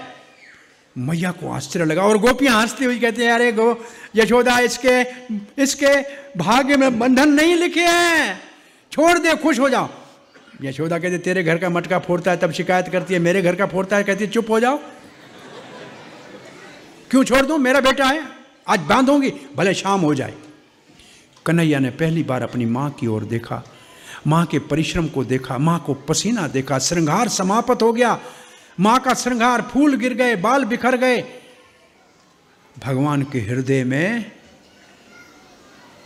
करुणा आ गई, कृपा का उदय हो गया। अभी तक भगवान की संकल्प शक्ति भगवान को बंधन में नहीं आने दे रही थी। अरे जो भगवान ये विश्व रूप के रूप में जिसके चारों ओर से रस्सी कहां से घुमाओगे, लेकिन यहां भगवान किससे बंधा, कृपा से बंधा। इसलिए कहते हैं 2 उंगल छोटी रस्सी इसलिए थी, 1 उंगल भक्त का साधन, परिश्रम हो, पसीना हो, श्रृंगार भूल जाए, समय का परवाह नहीं है, लेकिन भगवान को पाना है। और जब भगवान ऐसे भक्त के परिश्रम को देखते हैं तो फिर उनके हृदय में जब करुणा का उदय होता है, कृपा का उदय होता है, तब भगवान प्रेम से बंधन में आ गए और यशोदा ने कन्हैया को बांध दिया और गा के ये तो माखन का इतना भूखा है, मैं जाके दूसरा माखन निकाल के इसको खिलाऊंगी, खोल देंगी, चुप हो जाएगा। मैया ऐसे करके अंदर चली गई। ग्वाल बाल आए, बलराम जी आए, उस वक्त बलराम जी और रोहिणी उपनंद के घर में गए हुए थे, लौट के आए सुबह। और एक कन्हैया तेरे को किसने बांधा? बलराम जी को तो शेष आ गया, अनंत का भाव आ गया, बोला यही तो नरसिंह था, हिरण्याकश का पेट फाड़ दिया था, यही तो रामचंद्र है, किसने इसको बांधा है? यशोदा अंदर से कहता है ये राम ये नरसिंह सब मेरे घर में आने थे और कोई घर नहीं मिला, तू शेष और ये महेश ये सब इधर ही हैं, तू चुप करता है कि तेरे को भी दूसरे और में बांध दूं। बलराम जी का तो बेचारे का शेष का भाव चला गया। कन्हैया ने कहा कोई बात नहीं मित्रों, आज एक काम करो, आज इधर ही खेलते हैं, ये मेरा उखल जो पीछे मैया ने बांधा है ना, इसको थोड़ा टेढ़ा कर दो, मैं आगे चलूंगा, पीछे उखल चलेगा और तुम नाचते चलो, ये नया संकीर्तन करते हैं। अब उखल को बांधते हुए कन्हैया आगे चले और 2 पेड़ थे, कन्हैया जो नंद भवन में 2 पेड़ थे, उनके बीच के अंदर से कन्हैया गुजर गया। कन्हैया ने देखा मेरा एक मित्र तो अर्जुन अभी है, अभी ग्वाल सखा है, भविष्य में एक और अर्जुन मेरा मित्र बनेगा जिसको गीता दूंगा, और ये अर्जुन वृक्ष मेरे मित्रों के नाम के अभी तक वृक्ष जूनी में पड़े हैं, इनका उद्धार करना चाहिए। भगवान वृक्षों के बीच से निकल गए, उखल बीच में अटक गया। अरे खल भी भगवान के पीछे चले तो किसी के उद्धार का कारण बन जाता है, वो उखल पीछे चलता हुआ अटक गया। भगवान के चरण के स्पर्श से दोनों पेड़ धराम से नीचे गिरे और बहुत बड़ा आवाज हुआ, ये आवाज में साइलेंसर लगा दिया। और तब तक सुखदेव महाराज कहते हैं गोपी, पहले यशोदा एक बार कहा, फिर गोपी गोपी गोपी कहा। गोपी क्यों कहते हैं? गोपी इसलिए कहते हैं कि कृष्ण को गोपनीय रखती हैं। कृष्ण काहे के लिए मथुरा से चला गया था गोकुल में? छुप के रहने के लिए ना। तो गोपियों ने ऐसा कृष्ण को प्रेम में छुपा के रखा कि कहीं छाछ के लिए नाचता है और कहीं कोई गोपी बांध देती है तो कंस कहता है कि मुझे मेरा क्या बिगाड़ेगा। जो गोपियां ही जिसको गोपियों ने छुपा गुप्त करके रखा कृष्ण को, इसलिए उसको कहते हैं गोपी। गोपी को जो सुख मिला वो ब्रह्मा को नहीं मिला, जो भगवान के नाभि से उत्पन्न होता है। शंकर को नहीं मिला जो भगवान के ध्यान में मगन रहते हैं। लक्ष्मी को नहीं मिला जो छाती के ऊपर बैठती है। वो इस गोपी को सुख मिला। क्या ब्रह्मा जी कृष्ण को बांध सकता है? क्या लक्ष्मी कहेगी कि तुम्हारे को मैं बांध दूंगा, खड़े हो जाओ? नहीं। और फिर सुखदेव महाराज कहते हैं ये आत्म देह अभिमानियों को, ज्ञानियों को, ये योगियों को गोपी का सुत मिलना मुश्किल है। ये गोपी का सुत केवल भक्तों को मिल सकता है। ये गोपी का सुत और किसी साधन से नहीं मिलता है। और उसके बाद परीक्षित महाराज ने प्रश्न पूछा कि ये दो पेड़ कौन थे? तब सुखदेव महाराज कहते हैं कुबेर के पुत्र नल कुबेर और मणिग्रीव, शंकर के अनुचर धनी के पुत्र, और अलकनंदा गंगा जिसमें लोग पाप धोने जाते हैं, उसके अंदर शराब पी के नंगे स्त्रियों के साथ नृत्य कर रहे थे। और नारद जी वहाँ से जब गुजरे तो स्त्रियों ने तो कपड़े पहन लिया, लेकिन ये नंगे खड़े थे। नारद जी ने सोचा कि मैं कहीं शराब तो नहीं दे रहा हूँ, तो उन्होंने गीत गाया, वह नहीं अनुग्रह कर रहा हूँ इनके ऊपर। यहाँ नारद का गीत है। नारद कहते 4 प्रकार का नशा बहुत भारी है। उच्च कुल में जन्म का नशा हो, सुंदर रूप का नशा हो, उच्च विद्या का नशा हो या धन का नशा हो, इन चारों में धन का मद बहुत बड़ा अंधा है और इनको धन का मद हो गया है। और इसका इलाज क्या है? दरिद्रा। कांटा लगता है तो सुई से निकलता है, इनको दरिद्र होना चाहिए। धन के मद के अंध वाले के पास साधु संत नहीं जाते हैं, क्योंकि उनके घर के बाहर कुत्ता बंधा हुआ होता है। लेकिन गरीब बेचारे के पास साधु संत जाते हैं, इसलिए लिए गरीबों का उद्धार जल्दी हो सकता है। और फिर नारद जी ने श्राप दे दिया कि पेड़ बन जाओ। दोनों को, देव ऋषि था, देवता के पुत्र थे, दोनों ने प्रणाम किया, हमारे ऊपर क्षमा करो। बोला नंद के भवन में पर्जन्य महाराज के समय से थे और इच्छाएं पूरी करते थे, लोग इनकी पूजा करते थे। भगवान ने कहा ब्रजवासियों की इच्छाएं भी पूरी की है, इन्होंने बहुत समय से यहाँ रहे हैं। तो उन दोनों का भगवान ने उद्धार किया। और जब उद्धार किया तो दोनों ये बाहर निकल के भगवान की प्रार्थना की।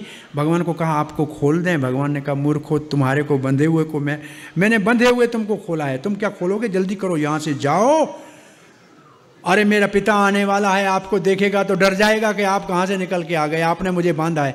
इसलिए वो बेचारे वहाँ से चले गए। लेकिन भगवान ने इनको अपनी भक्ति दे दी, और इनको ऐसी भक्ति दी कि एक मधुकंठ और एक स्निग्ध कंठ होकर, और सारा चंपू जीव गोस्वामी का ये दोनों गाते हैं, दोनों भाई कथा करते हैं। तो आज नंद बाबा ने आके देखा, आवाज़ सुना, कन्हैया को बंधा हुआ देखा। नंद बाबा ने मुस्कुराकर कन्हैया को उठाया और गांठ खोल दी। वात्सल्य रस की बंधी हुई गांठ से सखा रस से खोली नहीं जा सकती है, इसलिए सखा खोल नहीं पाए। और यशोदा ने, अब नंद बाबा ने उसको दूध पिलाया, मिश्री खिलाई, और कन्हैया गौशाला में सो गया। रोहिणी बुलाने आई, नहीं गया। बोला यशोदा याद कर रही है। नंद बाबा ने देखा कि इसके हृदय में यशोदा के प्रेम को जागृत करना चाहिए। नंद बाबा ने कंध उठा के कहा तुम्हारे को यशोदा ने बांधा था? तो यशोदा को दंडित, और इतना सुनते ही कन्हैया कूद के सीधा यशोदा की गोद में गया। मैया ने पकड़ के यशोदा को गले लगाया। यशोदा रोने लगी। कन्हैया कहता है सुबह मेरे को रुलाती है, शाम को स्वयं रोती है। और फिर पूरा परिवार बैठ के प्रसाद खाया। और यहाँ अब सब गोप इकट्ठे हो गए, बड़ी मीटिंग लगाई। कहा कि यहाँ देखो पूतना आई, सक्टासुर आया, तृणावर्त आया, अब ये 2 वृक्ष पड़े, हमारे लाला के ऊपर यहाँ संकट आ रहे हैं। कृष्ण का प्रेम इतना है।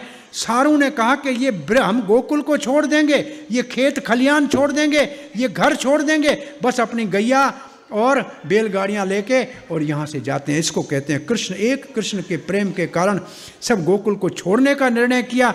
ये मीटिंग हो रही थी, तब एक ग्वालन फल सर के ऊपर उठा के कहती है फल ले लो।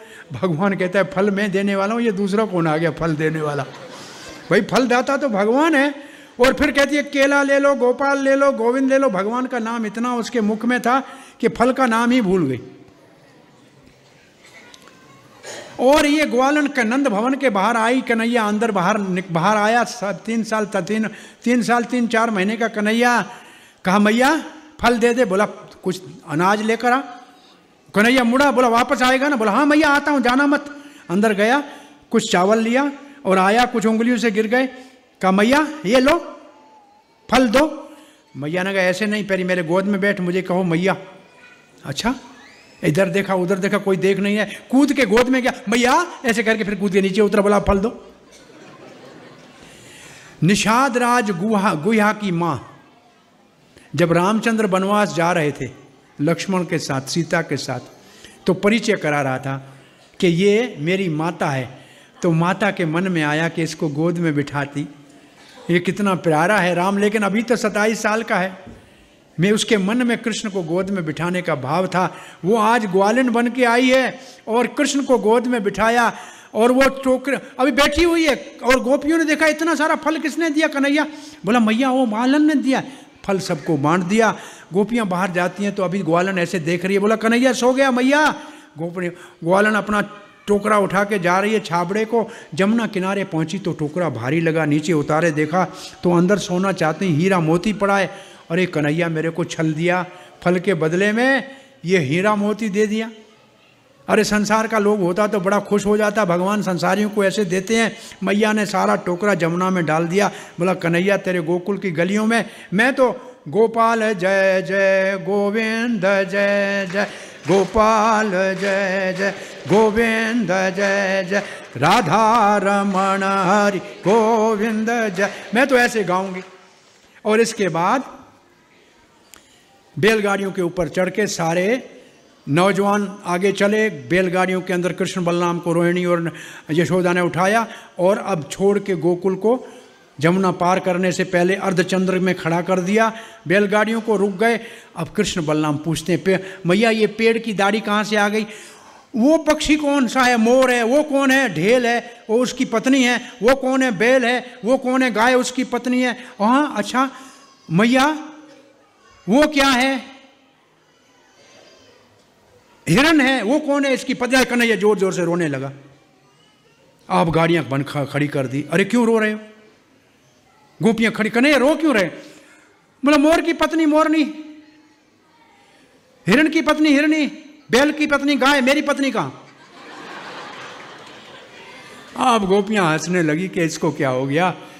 वो जो बूढ़ी गोपी जो नंद उत्सव में आई थी, मुंह में जो मक्खन गया था, उसके मन में आ रहा था ये यशोदा की गोद में बैठा है, मैं पता नहीं कितने दिन जीऊंगी, मेरी गोद में कन्हैया कब बैठेगा। तो कन्हैया ने कहा कि मेरी पत्नी कहाँ? तो गोपियां हंसते कहते तुमको जिसको चाहिए उसकी गोद में बैठो, तेरी पत्नी है। कन्हैया घूमते घूमते उस बुढ़िया की गोद में बैठ गया।